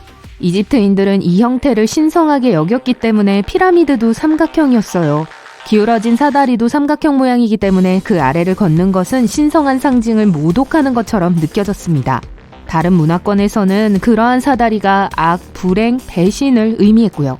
그리고 17세기 영국에서는 간수들이 죄수들에게 사다리 밑을 지나가도록 강요했습니다. 가장 유명한 불길한 징조 중 하나는 깨진 거울입니다. 깨진 거울에 비친 자신의 모습을 본다는 것은 향후 7년간 실패를 의미해요. 시각적으로도 깨진 유리에 비친 모습은 불길해 보이기 때문에 많은 사람들이 그걸 보는 걸 두려워하죠. 역사적으로 이 두려움은 고대 그리스에서 시작됐는데요. 많은 사람들이 거울 이미지를 사용해서 미래를 예측하는 방법을 알고 있는 특별한 신비주의자들을 찾아 그곳으로 모여들었죠. 거울에 비친 누군가의 모습이 왜곡되면 문제가 그 사람을 기다리고 있다는 거였어요. 거울이 깨지거나 금이 가면 이미지도 왜곡되어 사람들은 거울을 보는 것을 두려워했습니다. 그러더니 기원 1세기의 로마인들이 미신에 7년의 불행에 대한 세부 사항을 추가했어요. 제국의 주민들은 인간의 건강이 7년마다 변한다고 믿었고 왜곡된 모습이 비친 것이 정확히 이 기간을 의미했죠. 그리고 로마인들은 또한 거울이 우리 영혼의 입자를 반사한다고 믿었습니다. 따라서 거울을 깨뜨리면 영혼이 다친다는 의미가 됐어요. 소금을 흘렸나요? 문제를 일으키고 싶지 않다면 즉시 어깨 너머로 소금 한 꼬집을 던지세요. 소금은 어떻게 문제를 일으키면서 동시에 문제를 예방하는 데 도움이 될 수 있을까요? 그 답은 부분적으로 이름에 있습니다. 영어로 소금을 뜻하는 salt와 급여를 뜻하는 salary는 생김새도 비슷하고 둘 다 귀중하죠. 과거의 소금은 값비싼 제품이었어요. 소금을 바닥에 흘린다는 건 돈을 버리는 것과 같았죠. 3000년 전 고대 수메르인들은 불운을 없애기 위해 어깨에 소금을 던진 최초의 사람들이었습니다. 그 후 이 전통은 이집트인, 아시리아인, 그리스인에게 전해졌어요. 유럽에서는 왼쪽 어깨에 소금을 한 꼬집 던지면 자신을 괴롭히려는 악령의 눈을 멀게 한다고 믿었어요. 지금은 소금이 귀하게 여겨지지 않아서 이 미신을 믿는 사람은 소수에 불과해요. 과거 선원들은 바다에 나가면 위험한 상황에 처하곤 했어요. 그래서 온갖 미신을 믿기 시작한 것은 당연한 일이었습니다. 그리고 가장 인기 있는 것 중 하나는 바나나와 관련된 거였는데 노란색 과일을 선상에 보관하면 바다에서 심각한 문제를 일으킬 수 있다고 믿었죠. 이 미신은 카리브해와 스페인을 떠나는 상선이 사라지기 시작한 18세기에 나타났어요. 난파선을 발견한 사람들은 바나나가 나무 판자 사이에 떠 있었다고 말했습니다. 그래서 이 과일이 재앙의 메신저가 됐죠. 폭풍 후 해적, 바다 괴물 등 바나나가 배에 실려 있으면 배에 무슨 일이든 일어날 수 있었어요. 일부 낚시꾼은 바다가 낚시를 망칠 수 있다고 확신합니다. 그리고 이 미신에는 과학적 근거가 있어요. 바나나는 물고기에게 불쾌감을 줄 수 있는 특수 가스를 방출합니다. 아마도 해양 생물들은 멀리서 바나나를 감지할 수 있을 거고 가까이에서 수영하고 싶지 않을 거예요. 요즘에는 많은 선원들이 바나나에서 나오는 부정적인 에너지를 믿기도 합니다. 그러니까 이 과일을 손에 들고 배에 타는 게 허용되지 않더라도 놀라지 마세요. 어떤 집의 현관문에 말굽이 걸려있는 걸 본 적이 있나요? 물론 많은 사람들이 장식으로 걸고 그 의미를 중요하게 생각하지 않습니다. 하지만 예로부터 말굽은 악귀를 쫓아내는데 효과적인 부적으로 여겨져 왔어요. 또한 말굽은 많은 문화권에서 행운의 상징이었습니다. 이러한 모든 신념은 철이 악으로부터 보호하는 물질로 간주됐던 고대 그리스에서 처음 나타났어요. 또한 그리스인들은 다산과 행운을 상징하는 초승달 모양으로 말굽을 만들었습니다. 그 후 이 믿음은 로마인들에게 전해졌고 그 후 유럽으로 퍼져나갔죠. 중세시대 사람들은 마녀나 마법사, 기타 신화 속 생물을 두려워했기 때문에 집집마다 말굽을 걸었습니다. 마녀는 말을 무서워하기 때문에 말과 관련된 물건을 피하려고 할 거라고 믿었어요. 문제를 피하고 싶다면 실내에서 우산을 펴지 마세요. 실용적인 의미를 지닌 몇 안 되는 미신 중 하나입니다. 사람들은 빅토리아 시대 영국에서 처음으로 이에 대해 이야기하기 시작했는데요. 당시 우산은 지금보다 더 거칠고 위험했습니다. 절제 스포크는 사람을 다치게 하거나 무언가를 부러뜨릴 수 있었죠. 이러한 모든 문제는 함께 사는 사람들과의 다툼을 유발할 수도 있었기 때문에 아무도 우산을 열지 않았습니다. 검은 고양이가 길을 가로질러 달리는 것은 가장 유명한 미신 중 하나입니다. 어떤 사람들은 이것이 행운의 징조라고 믿습니다. 다른 사람들은 그것이 불행을 약속한다고 믿죠. 두 가지 버전에는 두 가지 출처가 있습니다. 고대 이집트에서 고양이는 신성한 동물이었으며 사람들은 고양이를 존경했습니다. 따라서 이집트인에게 검은 고양이가 길을 건너는 건 행운이었어요. 중세시대에는 검은 고양이가 마녀의 동반자이자 어둠의 세력의 부적이라고 믿었기 때문에 사람들은 이 동물을 두려워했습니다. 검은 고양이가 길을 건너면 악마가 당신을 지켜보고 있다는 뜻이었죠. 순례자들이 신대륙에 정착했을 때 이 미신은 미국 전역에 퍼지기 시작했고 많은 사람들이 여전히 이 미신을 믿고 있어요. 많은 미신에서 언급되는 또 다른 동물은 까치입니다. 까치는 보석류와 동전을 훔치는 것으로 알려져 있어 실패의 전조로 여겨요. 사람들은 까치를 보면 이렇게 말하죠. 좋은 아침 까치 아저씨, 아내는 잘 지내나요? 많은 사람들은 이 말이 실패를 몰아낸다고 믿습니다. 까치는 평생 한 명의 파트너를 선택하기 때문에 짝이 없는 까치를 본다면 매우 외롭다는 뜻이에요. 파트너를 언급하면 새가 슬퍼할 거고 그러면 우리에게 더러운 속임수를 쓰지 않겠죠. 숫자 13과 관련된 공포는 전 세계적으로 매우 널리 퍼져 있어 트리스카이데카포비아라는 고유명사까지 생겼습니다. 현대사회에서 사람들이 이 숫자를 두려워하는 건 대중문화 때문이에요. 많은 영화, 책, TV 프로그램에서 이 숫자가 악, 문제, 위험과 관련이 있다고 말합니다. 하지만 13이 불운한 숫자라는 걸 증명할 수 있는 통계는 없어요. 숫자 13과 관련된 사고는 없었습니다. 13일에 태어난 사람들 역시 기분도 좋고 건강에 아무런 문제가 없어요. 그렇다면 이러한 두려움은 어디에서 비롯된 걸까요? 트리스카이데카포비아의 기원은 스칸디나비아 신화에서 찾을 수 있습니다. 아스가르드에서 12명의 손님이 성대한 잔치에 초대받은 발할라에 관한 전설이 있죠. 오딘, 토르, 그리고 다른 유명한 캐릭터들 말이에요. 그런데 로키가 초대받지 않고 연회장에 불쑥 나타나 파티를 비행기를 타는데 비가 쏟아지네요. 차 안이었다면 여러분은 시동을 걸고 나서 앞유리 와이퍼를 작동시키고 헤드라이트를 켰겠죠. 조종사들도 이 모든 걸 할까요? 비행기에 대해서 궁금한 점들이 많죠? 이제 해답을 찾아가 봅시다. 비행기에도 와이퍼가 있나요? 네, 상용 비행기에는 있습니다. 하지만 지상 주행 중일 때나 이륙하거나 착륙할 때만 사용돼요. 일단 비행기가 순항 고도에 도달하면 조종사들은 이것들을 끕니다. 비행기의 속도는 비로부터 앞유리를 깨끗하게 할 만큼 빠릅니다. 단발 엔진 비행기에서는 와이퍼가 없을 수 있어요. 왜냐하면 프로펠러 기류가 물을 가까이 오지 못하게 할 정도로 강하게 불기 때문이죠. 비행기가 비행 중에 엔진을 잃게 되면 어떻게 되나요? 실제로 저기 내 엔진 본 사람 방금 전까지 여기 있었는데 하는 경우가 있어요. 농담입니다. 실제로 비행기는 별일 없이 계속 날아가요. 바다 위를 비행하거나 장거리를 뛰는 비행기가 얼마나 오랫동안 그렇게 날 수 있는지를 명시하는 증명서가 있습니다. 예를 들어 보잉 787은 두 번째 엔진 없이 5시간 이상 날 수 있어요. 조종사들이 안전한 착륙을 계획하기에 충분한 시간이죠. 비행기 안은 왜 그렇게 추운가요? 기내 온도는 평균 23도로 대부분의 사무실 건물과 거의 비슷합니다. 하지만 여러분이 몸을 많이 움직이지 않고 몸을 따뜻하게 해주는 열을 적게 생산하기 때문에 너무 춥다고 느끼는 거예요. 승무원들은 뜨거운 공기가 비행 중에 일부 승객들을 기절하게 할 수 있기 때문에 히터를 틀지 않습니다. 비행기에도 경적이 있나요? 네, 또 어떤 것은 전체가 트럼펫 섹션이기도 해요. 사실 네, 경적이 있습니다. 하지만 조종사들이 이걸 새들을 겁주거나 공중에서 다른 항공기에 관심을 끌기 위해 사용하진 않아요. 이봐요, 좀 비켜요! 여러분은 이 고음의 차임벨 소리를 비행기가 땅에서 움직이지 않을 때에만 들을 수 있습니다. 예를 들어 기관사가 조종실에서 뭔가를 확인하고 지상 승무원의 주의를 끌려고 할 때처럼 말이죠. 비행기는 왜 하늘에 하얀 흔적을 남기나요? 엔진이 연료를 태울 때 이런 현상이 생겨납니다. 비행기는 대기와 섞이는 물과 이산화탄소를 배출하죠. 그리고 높은 고도의 공기는 차갑고 배기가스는 뜨겁기 때문에 물이 응축되어 얼면서 그런 하얀 꼬리가 만들어지는 거예요. 비행기에도 브레이크가 있나요? 네, 탄소강 재질로 만들어진 다중 디스크 브레이크가 있어요. 차 안에 있는 것과 비슷하죠.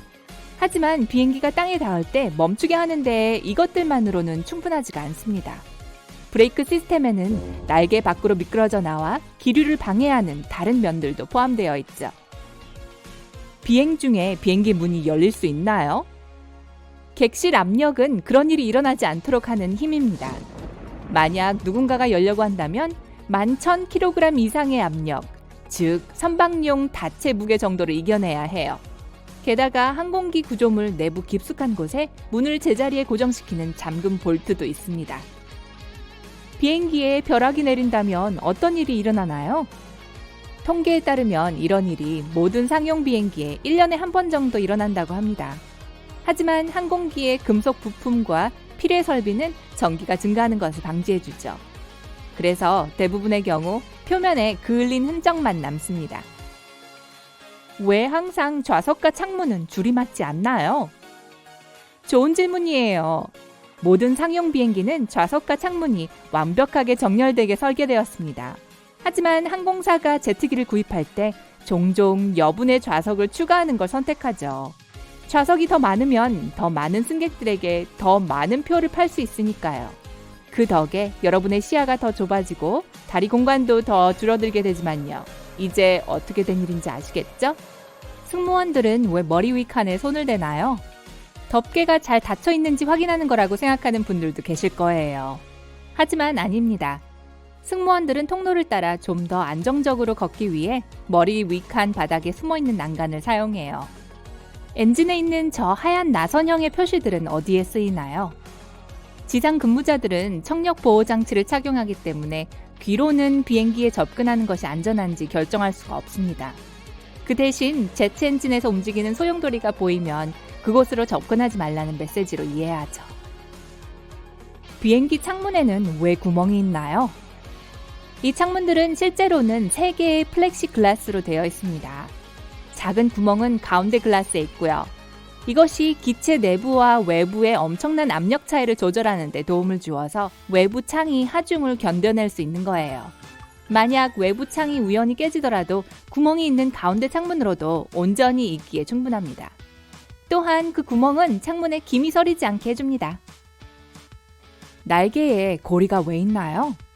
물에 비상 착륙을 할 경우 승객들은 일부 비상구를 이용하기 위해 미끄러운 날개를 밟고 올라가야 합니다. 그때 승무원들이 밧줄의 한쪽 끝은 문틀에 고정시키고 다른 한쪽 끝은 그 고리를 통해 날개에 고정시킬 거예요. 또 다른 밧줄은 두 번째 구멍에 고정해서 승객들을 날개에서 팽창된 슬라이드로 안전하게 유도해 줄 겁니다. 날개에는 왜 다른 색깔의 빛이 있나요? 크리스마스를 위한 거죠. 농담이에요. 왼쪽 날개 끝에 있는 빨간 불빛, 오른쪽에 초록 불빛, 그리고 꼬리에 있는 흰 불빛은 비행기의 내비게이션 불빛입니다. 이 불빛들이 다른 조종사들에게 비행기의 위치와 이동 방향을 알려주는 거예요. 다가오는지 멀어지는지를 말이죠. 비행기에도 시동 거는 열쇠가 있나요? 시동 거는 열쇠는 주로 보안 수단이기 때문에 대부분의 상용 비행기에는 이런 열쇠가 필요 없습니다. 24시간 감시하에 경납고 안에 잠겨 있어요. 엔진의 시동을 걸기 위해선 조종사가 버튼과 스위치를 돌리기만 하면 됩니다.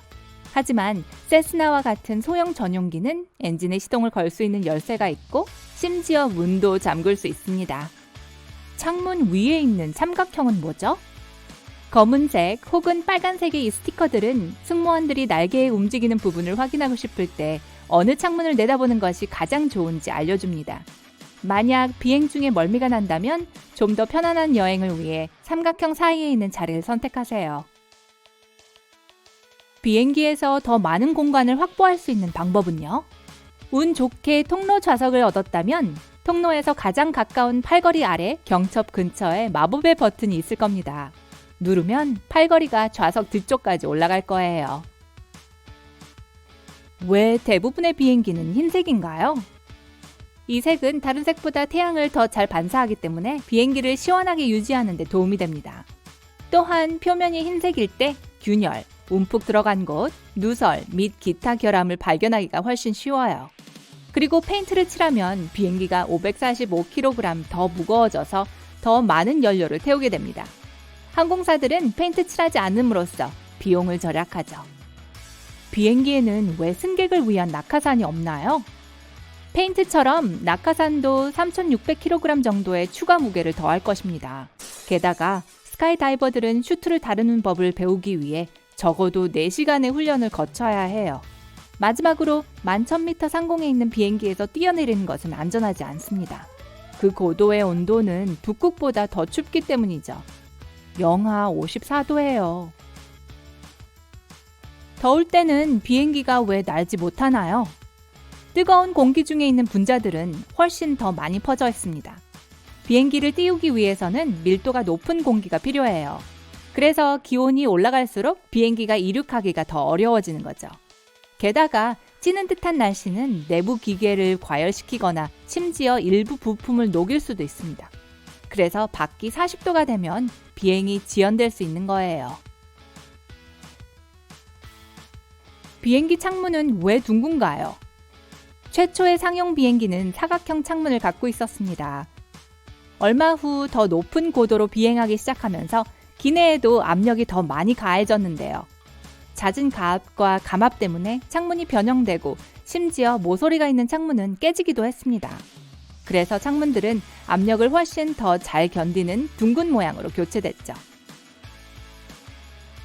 산소 마스크는 어떻게 작동되나요? 아주 잘 작동돼요. 순환 고도에서 실내가 감압되면 산소가 손실됩니다. 마스크는 산소를 제공하지만 단 15분 동안만이 해요. 하지만 괜찮습니다. 그 정도면 조종사가 공기 중에 산소가 더 많이 있고 사람들이 정상적으로 숨 쉴 수 있는 3,000m 이하로 내려갈 수 있을 만큼 충분히 긴 시간이에요. 난기류의 원인은 무엇인가요? 여러분의 여행은 3가지 주요 원인 때문에 험난해집니다. 폭풍, 산, 그리고 제트 기류죠. 바다와 마찬가지로 공기는 산을 만나면 기류를 일으킵니다. 그리고 가끔 비행기에 영향을 미치는 강한 기류가 되어 오를 수밖에 없죠. 제트 기류는 따뜻한 기단이 차가운 기단과 충돌할 때 나타나는 빠른 바람의 띠입니다. 폭풍 구름은 공기를 밀어내고 예측 불가능한 기류를 만들어냅니다. 비행기는 왜 가끔 연료를 버리나요? 비상 착륙을 해야 한다면 조종사들은 초과 중량을 빨리 없애야 합니다. 연료를 다 태우지 못했지만 목적지 활주로에 최대한 가벼운 상태로 도착해야 하기 때문이죠. 비행기가 가벼울수록 착륙이 더 부드러워집니다. 타이어가 터지지도 않고 불도 안 나요. 문은 왜 왼쪽에 있나요? 기장이 보통 그쪽에 앉기 때문에 터미널 탑승기호와 평면을 정렬하는 것이 더 쉽습니다. 오른쪽에서 항공기에 연료를 공급하고 짐을 싣죠. 왼쪽으로 승객들이 들어오면 직원들이 방해받지 않게 됩니다. 왜 이착륙할 때 조명을 어둡게 하나요? 여러분의 눈이 어두운 환경에 완전히 적응하는데 최대 30분이 소요됩니다. 야간이나 황혼에 조명을 어둡게 하는 것은 승객들이 비상탈출해야 할 경우에 대비하기 위해서예요. 낮에는 엔진 동력을 절약하기 위해 빛을 희미하게 합니다. 왜 비행기 좌석은 대부분 파란색일까요? 이 색은 심리적인 측면에서 안정성과 신뢰성과 관련이 있기 때문에 비행에 지친 승객들이 불안감을 덜 느끼게 됩니다. 게다가 얼룩과 먼지가 파란색 시체에서는 덜 보인답니다. 이제 아시겠죠? 히말라야 산맥은 에베레스트산을 포함하여 세계에서 가장 높은 봉우리를 가지고 있습니다. 따라서 비행기가 그 지역을 항해하는 것이 어렵다는 것은 놀라운 일이 아니죠. 하지만 왜 상업용 비행기가 그곳에서 비행하는 것이 실제로 금지되었을까요? 우선 이 산의 평균 높이는 6,100m 이상이에요. 세계에서 가장 높은 산인 에베레스트 산은 해발 8,850m입니다. 이 지역은 거칠고 눈으로 덮여 있고 평평한 지대가 거의 없어요. 갑작스러운 객실 내 감압이 발생할 경우 평지가 없기 때문에 비상착륙을 하는 것은 정말 어려울 거예요. 더군다나 이런 고도에서의 낮은 산소 농도는 난기류가 심할 가능성이 높다는 것을 의미해요. 승객들에게 정말 불쾌할 뿐만 아니라 무작위적인 공기 이동과 높은 풍속은 비행기를 조종하는 것이 정말 어려워진다는 것을 의미합니다. 이 지역은 또한 인구가 매우 적습니다. 그래서 레이더 시스템이 그리 많지 않아요. 레이더는 항공 안전에 매우 중요합니다.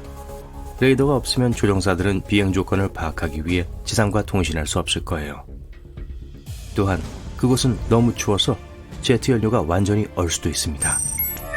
물론 비행기에 사용되는 연료는 보통 영하 45도가 되어야 했지만 에베레스트 상공에서는 가능할 수도 있어요. 가장 낮은 온도는 2004년 12월에 기록됐는데요. 그때 온도계는 무려 영하 42도를 가리켰어요. 따라서 조종사들이 특히 상업용 비행에서 그러한 위험을 감수하고 싶어 하지 않는 것은 당연합니다. 히말라야에 위치한 몇 안 되는 공항 중에는 세계에서 가장 착륙하기 어려운 공항이 있습니다. 지구상에서 오직 8명의 조종사만이 그곳에 착륙할 자격을 갖고 있어요. 그곳은 동부 히말라야 육지로 둘러싸인 나라인 부탄에 위치한 파로 국제공항입니다. 첫째로 그곳에 착륙하는 것은 매우 위험합니다. 왜냐하면 말 그대로 세계에서 가장 높은 산봉우리를 통과하기 때문이죠. 그 8명의 조종사들이 강풍을 고려해야 하는 것은 말할 것도 없어요. 이러한 어려움에도 불구하고 그들은 매년 3만 명 이상의 사람들을 안전하게 착륙시킬 수 있습니다. 더 나아가서 조종사를 안내할 수 있는 레이더가 없어요. 그래서 항공기를 완전히 수동 모드로 조종해야 합니다. 조종사는 활주로에 접근할 때 특정 시각적 랜드마크 체크포인트를 기반으로 움직임을 추적해야 해요. 게다가 비행은 낮 시간 동안 시야가 확보될 때만 허용됩니다. 조종사들은 또한 산비탈의 전신주와 지붕도 조심해야 해요. 종종 45도 각도로 산봉우리들 사이를 통과한 직후에 활주로로 빠르게 하강해야 한다는 의미입니다. 바로 국제공항까지 2개의 항공사만 운행하는 게 이해가 돼요. 상업용 한국 조종사 외에도 6,100m 상공에서 대부분의 경력을 보낸 특수훈련을 받은 헬리콥터 구조조종사들이 있습니다. 대부분 그만큼 경험이 많은 등반가들과 함께 일을 하는데 그들은 훈부빙하를 건너면서 훈련을 합니다. 그곳은 지구에서 가장 위험한 구역으로 불립니다.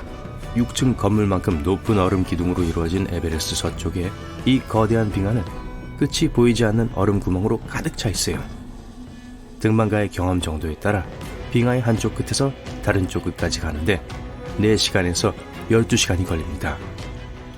이곳이 말 그대로 얼음과 눈으로 둘러싸여 있기 때문에 꽤 평화로울 거라고 생각할지도 몰라요. 하지만 이 지역 전문가들은 그렇지 않다고 합니다. 한 에베레스트 전문가는 소음이 제일 힘든 부분이라고 했어요. 산은 끔찍한 삐걱거리는 소리를 내고 때로는 한숨 소리까지 냅니다. 마치 사람들에게 위험한 환경에 대해 경고하면서 말을 하는 것처럼 느껴져요. 에베레스트 산은 세계에서 유일한 비행 금지 구역이 아닙니다. 놀랍게도 디즈니 파크도 이 독점 클럽의 일부예요. 그래서 비행기 창문으로 밖을 내다봤을 때 상공에서 동화 속 성의 아름다움을 볼 수 없을 거예요. 최근 몇 년 사이 디즈니 공원을 포함한 많은 유명 관광 명소들은 방문객들의 안전을 최대한 보장하기 위한 보안 조치를 강화했습니다. 그래서 캘리포니아의 디즈니랜드나 플로리다의 월트 디즈니 월드에서 914m 이내를 비행하는 것은 허용되지 않아요. 처음에는 일시적인 금지였지만 이 규칙은 2003년에 영구적이 되었습니다. 페루 안데스 산맥에 위치한 마추픽추와 같이 역사적으로 중요하기 때문에 비행기가 상공을 날지 않는 곳도 있습니다. 또한 이 지역에서만 독점적으로 자라는 많은 수의 희귀 야생 생물종과 식물들이 있어요. 가능한 한 최대로 보호받는 것이 중요해요. 비행기가 그 지역을 비행하지 않는 것과 무슨 상관이 있을까요? 첫째, 비행금지는 그 지역의 해로운 화학물질 양을 감소시킵니다. 둘째, 만약 비행기가 이 장소에 비상 착륙을 해야 한다면 건물과 야생동물에 돌이킬 수 없는 피해를 입힐 거예요. 놀랍게도 아테네에 있는 그리스 파르테논 상공을 날 수는 있지만 한 가지 조건이 있습니다. 1500m 이상 위로 접근할 수 없어요. 그래서 역사적인 건물은 주변에 지정된 구역이 있기 때문에 비상 착륙으로부터 조금 더 보호를 받습니다. 또한 비행기에서 타지마할도 볼 수 없을 거예요. 세계에서 가장 중요하고 오래되고 아름다운 건축물 중 하나이기 때문에 추가 보안 기능도 필요해요. 그 건물은 1600년대로 거슬러 올라갑니다. 유네스코는 1983년 타지마할을 세계문화유산으로 정했어요. 인도 당국은 2006년에 타지마할 상공을 비행금지구역을 설정했습니다. 건물 자체뿐만 아니라 매년 이곳에 오는 관광객, 즉 700만에서 800만 명의 사람들을 보호하기 위한 조치예요. 버킹엄 궁전은 영국 군주의 거주지로 잘 알려져 있습니다. 그래서 여왕의 안전을 위해 여기도 비행금지구역이 설정되었습니다. 왕실이 보호되도록 하기 위해 윈저성 상공을 비행하는 것도 허용되지 않아요. 비행금지구역이 있는 다른 중요한 영국 건물은 영국 총리 관저와 사무실인 다우닝가 10번지와 국회의사당이 있습니다. 버지니아주 마운트 버넌에 있는 조지 워싱턴의 생가는 460m 이상의 상공에서만 비행기가 날 수 있습니다. 역사적인 나무저택은 1758년과 1778년 사이에 조지 워싱턴 대통령을 위해 지어졌어요. 안타깝게도 이 건물은 수년간 많은 피해를 입었습니다. 그래서 건물을 더 잘 보존하기 위한 노력으로 당국은 항공기에 의해 발생하는 진동을 금지하기로 결정했어요. 그래서 그곳에 또 다른 비행금지구역이 설정되었습니다. 역사적 랜드마크 위에 영궁을 포함해요. 그래서 아마 이 집을 상공에서 찍은 사진이 거의 없는 걸 거예요. 미국 대통령 관저가 있는 곳이기 때문에 워싱턴 DC 상공은 비행할 수 없습니다. 이곳은 또한 의회와 다른 기관들이 있는 곳이기도 하죠. 그래서 당국은 로널드 레이건 국제공항 주변 48km에 걸쳐 특별 비행규칙 구역을 설정했습니다. 이것은 가장 정확한 이착륙을 하는 공항 중 하나라는 걸 의미해요. 조종사들은 비행금지 구역을 주의해야 하는데 때때로 승객들에게 불편한 이착륙을 초래할 수도 있어요. 조종사가 비행금지 구역에 침입할 때마다 심각한 문제가 발생합니다. 2005년에 조종사가 실수로 비행기 금지 구역으로 들어갔을 때처럼요. 국회의사당은 즉시 대피하였고 정기 활동은 중단되었습니다. 예를 들어 부다페스트와 같은 세계의 다른 수도들도 비슷한 요구사항을 가지고 있어요. 헝가리의 수도에서는 고대 도시 페스트와 부다힐스 위를 비행하는 것이 허용되지 않습니다. 파리 상공에서도 거의 모든 항공교통은 일반적으로 금지되어 있어요. 일부 예외는 2000m 이상을 비행하는 항공기입니다. 비행 헬리콥터 또한 도시 내에서 금지됩니다. 정확한 임무를 수행하는 특정 헬리콥터만이 특별 허가를 받을 수 있어요. 테마파크를 떠올릴 때 보통 웃음과 즐거운 시간을 상상하지만 일단 폐장으로 버려진 후에는 그건 완전히 다른 이야기죠. 그것들 중 몇 개를 살펴봅시다. 여러분은 식스플래그스를 방문하기 위해 뉴올리언스로 여행 가기로 결심해요. 거기 도착했을 때 테마파크가 버려진 걸 알게 되죠. 폭풍 때문에 문을 닫았다라는 팻말이 아직도 있어요. 모험심이 발동해서 끼익거리는 정문을 넘어가요. 여기 추운데 저만 그런가요?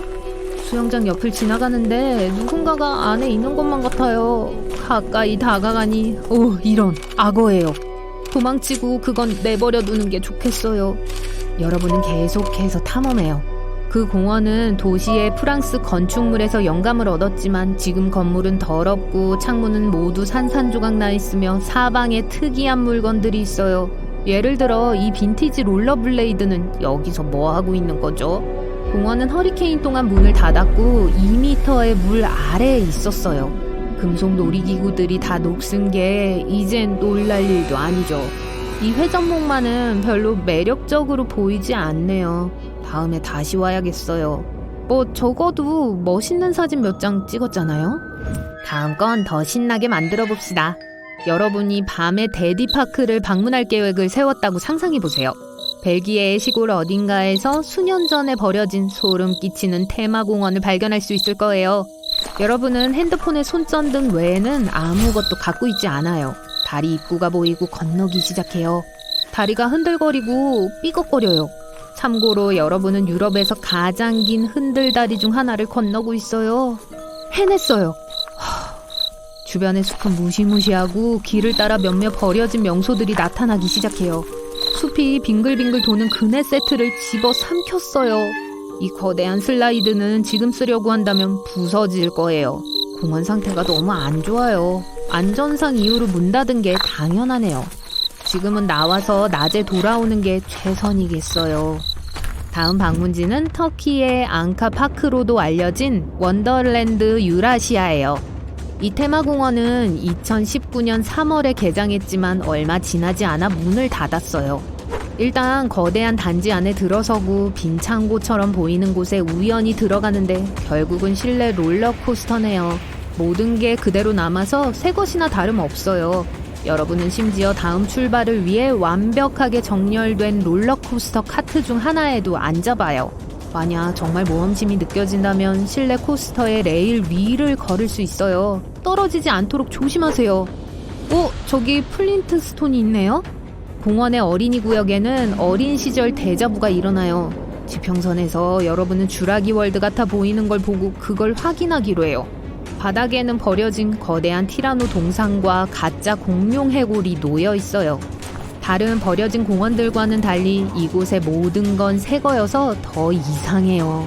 나라 드림랜드는 일본의 디즈니 월드가 될 예정이었지만 이 프로젝트는 시간이 지나면서 불발되었어요. 지금은 촉촉한 담쟁이 덩굴과 이상한 새들이 살고 있어요. 들어가려면 도계교를 지나 파스텔색의 성을 향해야 해요. 안개로 덮인 롤러코스터를 지날 때 여러분의 심장이 평소보다 더 빨리 뛸지도 몰라요. 저건 원래 마테오른이 될 예정이었나요? 네, 이곳의 모든 것들이 여러분이 여기에 있으면 안 된다고 말하고 있어요. 공원 바닥에 던져진 표들과 이상하게 만들어진 솜이 채워진 동물들이 보여요. 텅 빈 식당으로 걸어가는 건 어때요? 테이블과 의자들이 여전히 제자리에 있는 게 이상해요. 한때 선물 가게였던 곳을 거닐다 보면 빈 선방과 오래된 현금 인출기가 보일 거예요. 여기서 무슨 일이 일어나기 전에 떠나는 게 좋을 것 같아요. 제가 조이랜드라고 하면 어떤 게 떠오르시나요? 이름만 들으면 다 떠오르죠, 그쵸? 하지만 오늘날 조이랜드를 방문하기로 했다면 틀림없이 아주 오싹한 시간을 보내게 될 거예요. 캔자스, 위치타 아래에는 섬뜩한 광경들로 가득 차 있는 한때 유명했지만 지금은 텅 빈 테마파크를 찾아볼 수 있어요. 숲 한가운데에 있는 옅은 파란색 미끄럼틀 확인. 공포영화에서 튀어나온 듯한 빈 창고요? 확인. 진짜로 형편없이 보이는 괴상한 오두막 당연히 있죠. 하지만 날씨가 좋은 날에 이곳을 방문한다면 공원엔 이상하지만 아름다운 곳이 있어요. 조이랜드는 1940년대 말에 지어졌어요. 방치된 분위기와 잘 어울리는 빈티지한 아우라를 담고 있죠. 앞에 줄무늬 티켓 박스가 있는 녹슨 노란색 관람차 좀 보세요. 감히 매력적이라고 말할 수 있죠. 마법의 항구 놀이공원은 결국 그렇게 마법적이지 않아요. 사우스 캐롤라이나 머틀비치 바로 외곽에 자연에 남겨진 오래된 테마파크가 있어요. 여기 범퍼카들은 더 이상 부딪히지 않아요. 만약 외부 미로에 들어가면 아마 그 미로를 나올 길을 절대 못 찾을 거예요. 녹슨 놀이기구들 사이를 뛰어다니며 뭘 보게 될지 잘 모르겠으니 방문 계획 중이라면 행운을 빌어요. 만약 덥고 화창한 오후에 더위를 식힐 곳을 찾고 있다면 디즈니의 리버컨트리는 어때요? 농담이에요. 분명 그물에 들어가고 싶지 않을 거예요. 이 공원은 1970년대에 지어졌고 2001년에 문을 닫았어요. 가짜 강을 타지 말고 걸어서 급류 타기를 방문해보세요. 100m짜리 걸을 수 있는 아주 울퉁불퉁한 길이 있을 거예요.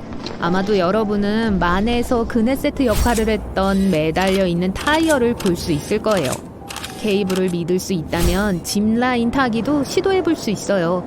이 이야기에 좀 더 섬뜩함을 더하자면 공원은 따뜻한 물에서 번성하는 위험한 박테리아 때문에 폐쇄되었어요. 진짜로 수영 안 할 거예요? 이탈리아를 생각하면 파스타와 피자가 떠오를 거예요. 그리고 피사의 사탑도 조금요. 이탈리아 남부에는 텅 빈 미라지카 놀이공원이 있어요. 입구에는 여전히 환영이라고 쓰여 있지만 사람들은 몇 년 전부터 오지 않고 있어요. 이곳은 온통 풀로 덮여 있어요. 장난감 같은 건축물은 아직 있어요. 노천 롤러코스터에 잊혀진 레일 아래 여러분은 놀이기구에 탄 사람들의 흥분된 비명소리를 거의 들을 수 있어요. 공원의 이 부분은 보통 금지구역이지만 지금은 그걸 통제할 사람이 아무도 없어요. 여기 있는 게 무서울 수 있지만 확실히 아드레날린은 증가하고 있어요. 다음 테마공원은 1년 중 특정 기간 동안만 비어 있는데 여전히 진정 불안한 분위기를 풍겨요. 도시에서 기차를 타서 마지막 도착지까지 가야 공원에 이르러요. 코니 아일랜드는 특정 시즌에만 열리는 공원이에요. 봄 중간에서 가을 중간까지만 열죠.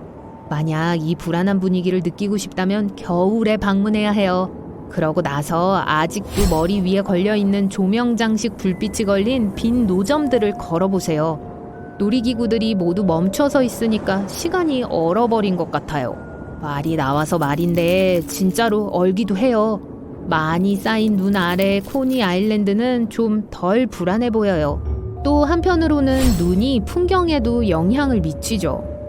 한겨울에 흐리고 안개가 자욱한 아침을 상상해 보세요. 톰은 잠에서 깨어나면서 앞으로의 하루가 약간 긴장됩니다. 그는 미지의 바다로 긴 여정을 떠날 거예요. 선장은 영국을 떠나 아메리카 대륙까지 가는 것이 목표라고 말합니다. 집을 떠날 준비를 마치고 짐을 싸는데 아내가 밤새 준비한 비스킷을 가져가라는 말을 합니다. 여기 이 비스킷을 확대해 볼게요. 조금 이상해 보이지 않나요? 이것은 선상 비스킷이라고 불리며 말 그대로 선원들이 바다에서 긴 항해 중에 먹던 비스킷입니다. 배의 비스킷은 몇 년 동안 상하지 않고 보관할 수 있어요. 불가능한 것처럼 들리겠지만 그 비결은 재료와 굽는 방법에 있습니다. 선원들은 출항할 때 육지에 다시 발을 딛지 않고 얼마나 오래 항해할지 몰랐어요. 따라서 음식의 만반의 준비를 해야 했죠. 그렇지 않으면 극심한 굶주림으로 목숨을 잃을 수도 있었으니까요. 그래서 제빵사들은 이 간단한 비스킷을 생각해냈습니다. 반죽은 주로 소금, 밀가루, 약간의 물의 3가지 재료로 만들어집니다. 반죽이 최대한 뻣뻣하게 유지되도록 하는 것이 목적이에요. 그런 다음 제빵사는 반죽을 매우 낮은 온도에서 몇 시간 동안 오븐에 넣습니다. 이렇게 천천히 굽는 이유는 비스켓의 수분을 모두 제거하기 위해서예요. 숙련된 요리사가 아니더라도 습기가 식품 보존의 적이라는 건 누구나 알고 있을 거예요. 습기는 음식에 곰팡이가 피게 하고 벌레와 다른 동물을 끌어들입니다. 게다가 배는 이미 매우 습한 환경이죠. 따라서 비스켓은 이 모든 것을 거슬러 올라가야 했어요. 배의 비스켓은 6, 7, 8년 동안 상하지 않고 보관할 수 있습니다. 비스켓에 보이는 작은 구멍은 조리 과정에서 수분을 배출하는 데 도움이 돼요. 톰처럼 평범한 체형의 선원은 하루에 6개에서 8개의 비스켓을 먹을 수 있었습니다. 비스켓은 영양가가 매우 높았고 배고픔을 달래줬어요. 일종의 생존식품이었습니다. 아주 즐겁거나 맛있거나 필요한 모든 영양소를 제공하는 건 아니었어요. 그저 기본에 충실했죠. 18세기의 삶이 어땠는지 아세요? 뉴욕과 같은 도시를 생각해보면 그곳에 사는 인구는 약 18만 명에 불과했습니다. 이에 비해 오늘날 뉴욕에는 800만 명이 넘는 사람들이 살고 있어요. 당시에는 뉴욕에서 보스턴으로 이동해야 하는 경우 길에 편의점이 하나도 없었습니다. 지금 우리가 알고 있는 도로도 없었으니까요. 그래서 사람들은 직접 음식을 준비해야 했어요. 이때 휴대용 수프가 유용합니다. 고기와 채소가 끓는 냄비를 상상하셨다면 유감스럽게도 틀린 생각이에요. 휴대용 수프는 단단하고 응축되어 있습니다. 이렇게 생겼어요. 휴대용 스프는 기본적으로 고기로 만든 매우 응축된 물질인 고형화된 국물의 일종입니다. 생각해보세요. 편리하고 가볍고 공간을 많이 차지하지 않죠. 하지만 만들기가 매우 어렵습니다. 휴대용 스프를 만들기에 가장 좋은 고기는 소고기 사태와 같이 콜라겐이 많은 고기예요. 그리고 그 비결은 천천히 조리하는 거예요. 하지만 눈을 떼선 안 돼요. 끓으면 모든 것을 망칠 수 있기 때문이죠. 고기를 요리하는 동안 냄비의 물에서 맛이 방출되고 몇 시간 후에 쇠고기를 꺼내도 안전합니다. 남은 물에는 영양분과 지방이 풍부할 거예요. 그리고 약 18시간에서 24시간 동안 물을 졸이면 젤라틴과 같은 영양물질을 얻을 수 있습니다. 이것이 식으면 일종의 정제로 변해요. 이 모든 변화 과정을 지켜보는 건 꽤 놀랍습니다. 하지만 이 검은색 정제는 정말 포만감을 줘요. 먹으려면 뜨거운 물을 찾아서 그 안에 고기 알약을 넣기만 하면 됩니다. 그러면 응축된 영양소가 모두 방출되어 따뜻하고 든든한 한 끼 식사가 완성되죠. 자, 이제 여러분에게 질문을 하나 할게요. 햄버거가 햄으로 만들어지지 않았는데 왜 햄버거라고 불리는지 아세요? 햄버거가 처음 발명된 도시와 관련이 있는 것 같은데요. 바로 독일의 함부르크입니다. 하지만 당시에는 지금과 같은 햄버거가 존재하지 않았어요. 케첩도 사용하지 않았죠. 적어도 지금 우리가 사용하는 토마토 케첩은 아니었어요. 하지만 역사적으로 다른 종류의 케첩이 존재했다는 사실을 알고 계셨나요? 이상하게 들릴지 모르지만 18세기에는 버섯 케첩을 먹었습니다. 참고로 일부 사전에서 케첩을 찾아보면 버섯으로 만든 소스라고 정의되어 있습니다. 토마토와는 아무 상관이 없어요. 사람들이 어디서 그런 아이디어를 얻은 걸까요? 어쨌든 이 소스를 만들기 위해 모든 종류의 버섯을 사용할 수 있습니다. 좀 화려하게 한다 싶으면 표고버섯도 가능해요. 버섯들을 부수고 요리하고 믹스에 향신료를 많이 추가하는 거예요. 정향, 육두구, 생강, 후추 등 입맛에 맞는 모든 향신료를 넣으세요. 우리 조상들이 무엇을 곁들여 먹었는지 궁금하시다면 한마디로 말씀드리면 고기입니다. 예를 들어 맛있는 스테이크 위에 버섯 케첩을 부어 먹었어요. 그레이비 소스 같은 거죠. 이 얘기를 듣고 침이 고이셨다면 좋은 소식이 있습니다. 영국에서는 여전히 버섯 케첩을 찾을 수 있어요. 북미에서만 잊혀졌을 뿐이죠. 멋지지 않나요? 과거의 사람들은 몸이 좋지 않을 때 뭘 먹었을까요? 오늘날 제가 특히 좋아하는 음식 컨셉이 있는데 바로 미로 음식입니다. 기분이 우울하고 슬플 때 먹는 음식이요. 하지만 몸이 아픈 날에는 뭘 먹을까요? 따뜻한 수프나 영양가 있고 담백한 음식이 바로 떠오르죠? 우리 선조들은 포셋이라는 걸 마셨어요. 포셋은 에그노그에 과자를 넣은 음료로 설명할 수 있습니다. 이 음료의 제조법은 15세기 초까지 거슬러 올라가요. 이 음료는 셰익스피어가 맥베스에서 독약으로 사용했을 정도로 믿을 만한 치료제로 여겨졌어요. 간단한 퀴즈를 하나 더 풀어볼까요? 증거는 푸딩 속에 있다는 말이 왜 있을까요? 이 유명한 표현은 직접 경험해봐야만 어떤 것의 진정한 가치를 알 수 있다는 뜻이에요. 1600년대에 사용되기 시작했는데 여기서 주목해야 할 중요한 점이 있습니다. 영국에서 푸딩은 미국의 많은 사람들이 알고 있는 달콤한 디저트가 아니에요. 오히려 파이처럼 짭짤한 맛이 나는 요리입니다. 영국인은 거의 모든 것을 파이로 만드는데 능숙하다고 해도 과언이 아닌 것 같아요. 사과 파이부터 호박 파이, 치킨 팥 파이까지요. 18세기에는 비프 스테이크 파이라는 것이 있었어요. 당시에는 엄청나게 인기 있는 요리였지만 언젠가부터 우리는 이 요리를 만드는 습관을 잃었습니다. 물론 오늘날에도 스테이크와 키드니 푸딩을 볼 수 있어요. 하지만 감자, 당근, 진한 그레이비 등 다양한 재료가 들어갑니다. 19세기까지만 해도 사람들은 이 요리의 껍질을 벗긴 버전을 먹었죠. 기본적으로 풍미가 풍부한 고기로 만들어졌어요. 아침 식사는 하루 중 가장 중요한 식사라고 합니다. 미국에 있다면 아보카도를 토스트에 얹어 먹거나 진한 시리얼 한 그릇을 먹을 수 있어요. 베트남에 있다면 따뜻한 국물 수프나 밥을 먹을 수도 있습니다. 하지만 18세기 영국이나 미국에서 아침 식사를 한다면 이런 음식이 나올 거예요. 이건 우리가 베이컨과 달걀로 알고 있는 것의 구식 버전입니다. 그 당시에는 콜롭스 앤 에그라고 불렸다는 점만 빼면요. 당시 가장 유명한 요리책에 나오는 전통적인 한나 글라스 레시피에 따르면 달걀은 튀기거나 공중 화장실에 대해 어떻게 생각하시나요? 두려운가요? 그럴 줄 알았어요. 하지만 화장실 문이 왜 바닥까지 거의 닿지 않는지 궁금해 본 적이 있나요? 자, 알고 보니 화장실 칸을 막지 않는 이유는 하나가 아닌 몇 가지 타당한 이유가 있었어요. 어떤 건 뻔한 반면 어떤 건 예상치 못한 걸로 드러났죠. 뛰어들 준비 됐나요? 자, 가요. 만약 완전 밀폐된 칸에서 누군가가 의식을 잃거나 다른 긴급 의료 상황에 처한다면 누군가가 그걸 알아차릴 때까지 몇 시간이 걸릴 수 있어요.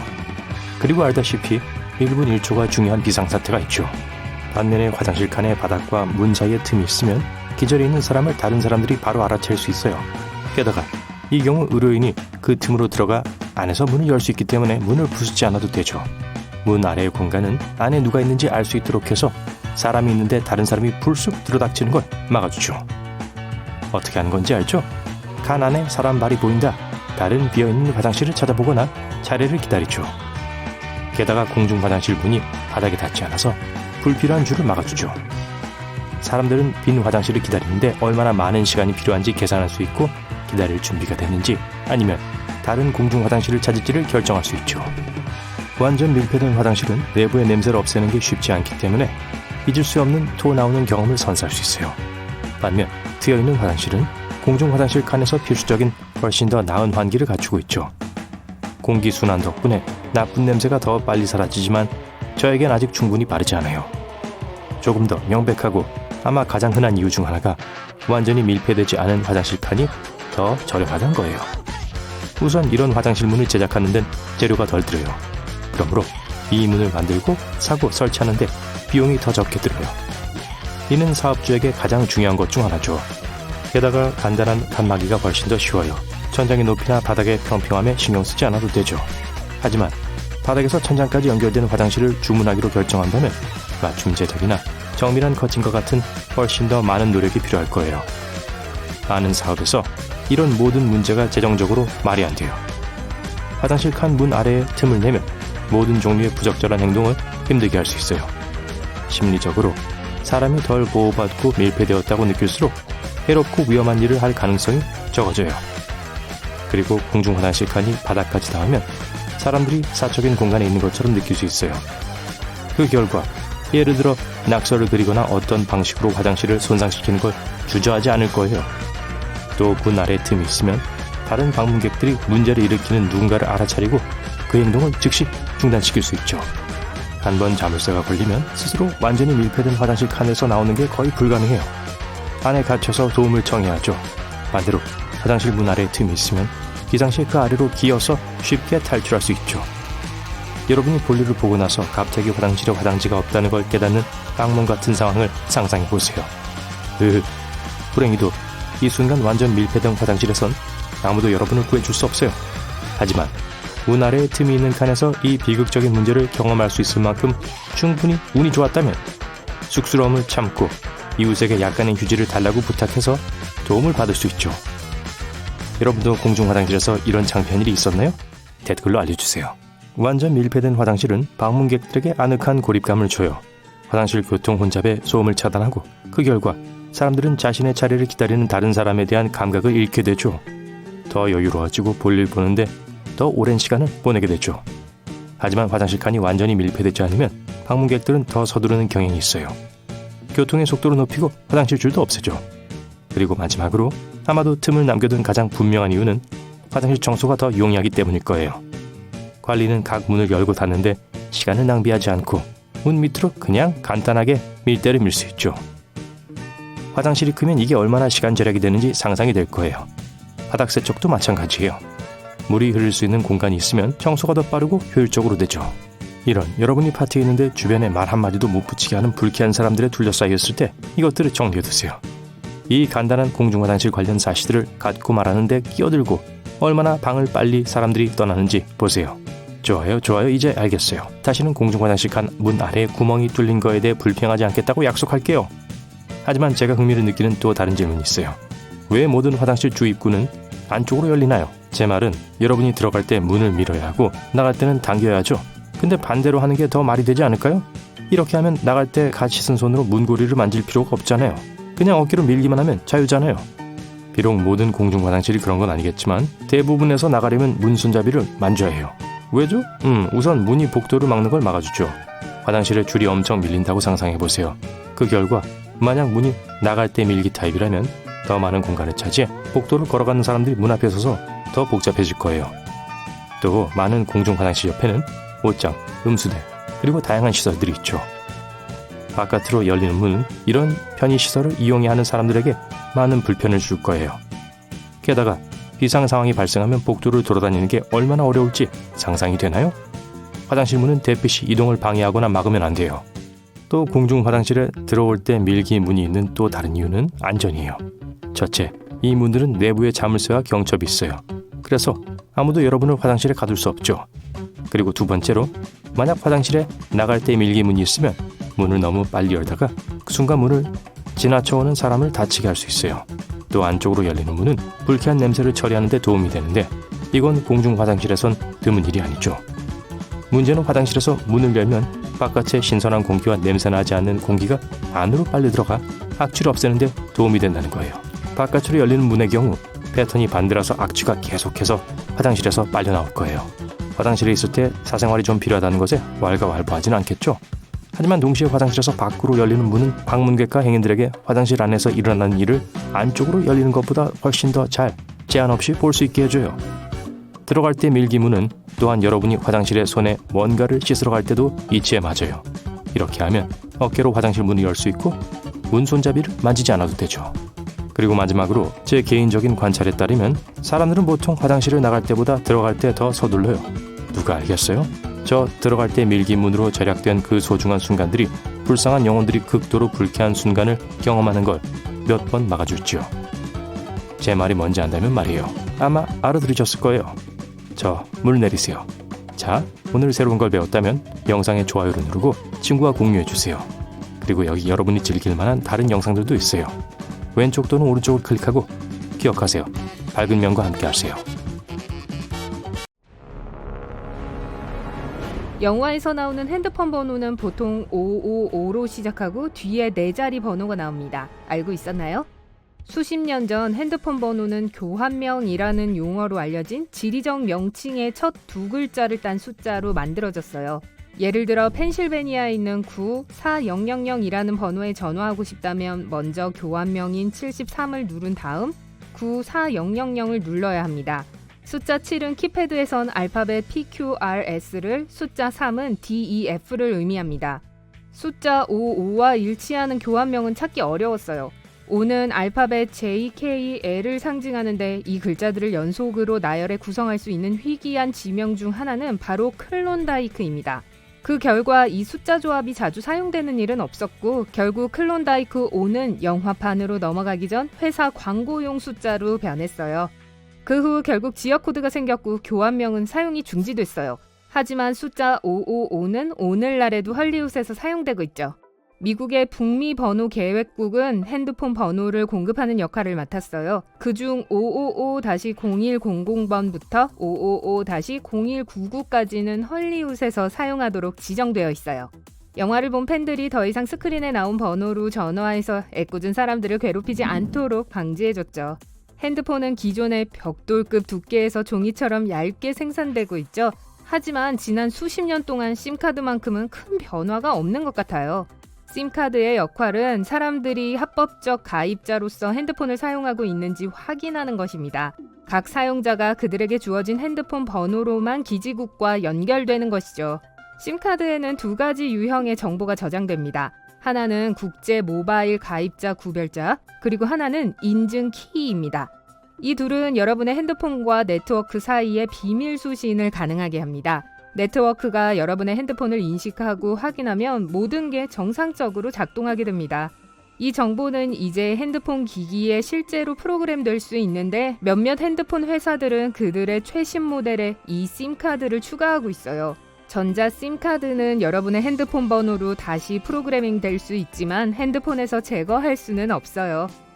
핸드폰 브랜드 자체를 바꾸고 싶다면 보통은 심카드를 빼서 새 기기에 넣는데요. 전자 심카드의 경우 기기를 바꾸려면 꽤 복잡하고 불편해질 수 있어요. 특히 해외에 있을 땐 로밍 비용을 줄이기 위해 다른 핸드폰을 추가로 휴대해야 할 겁니다. 이 시스템이 더 널리 퍼지려면 핸드폰 제조사와 통신사 둘 다 새로운 기준을 세워야 하는데 그렇게 되려면 꽤 오래 걸릴 거예요. 그리고 여러분의 핸드폰이 예전만큼 멋지지 않다는 것도 느낄 거예요. 업데이트가 나올 때마다 어떤 어플들은 용량이 커지고 기능도 늘어납니다.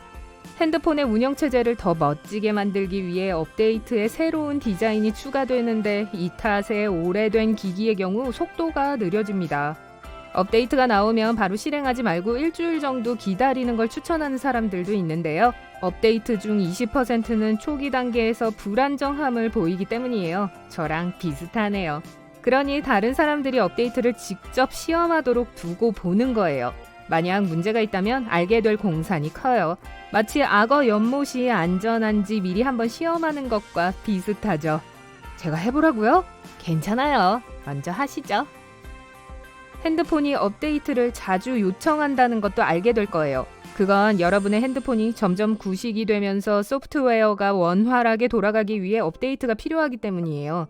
하지만 핸드폰을 항상 업데이트해야 하는 핵심적인 이유는 보안과 관련이 있어요. 가끔은 의심스러운 문서를 실수로 다운받기도 하는데요. 그건 여러분의 핸드폰의 하드웨어가 구식 소프트웨어에서 돌아가던 뭔지 모를 프로그램을 식별했기 때문이에요. 이런 원치 않는 다운로드를 방지하기 위해 핸드폰 업체들이 핸드폰 보호라는 명목으로 새 업데이트라는 장치를 마련한 거예요. 하지만 단지 보안을 목적으로 하는 건 아니에요. 소프트웨어 업데이트는 기존 버전의 버그를 수정합니다. 또한 핸드폰과 새 프로그램 및 기어와 잘 호환되도록 새로운 기능을 추가합니다. 안면 인식이나 지문 인식 등은 매우 중요한 핸드폰 보안 기능입니다. 핸드폰을 해제하려고 할 시에 카메라를 보거나 지문을 이용하면 핸드폰은 여러분이 미리 저장해둔 정보와 방금 받은 정보를 비교합니다. 애플에 의하면 다른 사람의 지문으로 잘못 해제될 확률은 5만 분의 1에 불과하다고 합니다. 얼굴 인식의 경우 다른 사람이 핸드폰을 열 확률은 100만 분의 1입니다. 제가 엉덩이로 여러분에게 전화를 걸 확률은 5분의 1 정도인 것 같아요. 미안해요. 연구원들은 이 보안 기능들이 얼마나 안전한지 계속 시험하고 있어요. 한 번은 가짜 지문을 만들어 핸드폰을 해제하는 데 성공했지만 천문학적인 금액의 돈이 들었다고 하네요. 안면 인식 기능이 처음 나왔을 때 한 컨벤션에서 개발자들이 얼굴 인식 기능을 조작했어요. 그렇게 하는데 2분도 채 안 걸렸어요.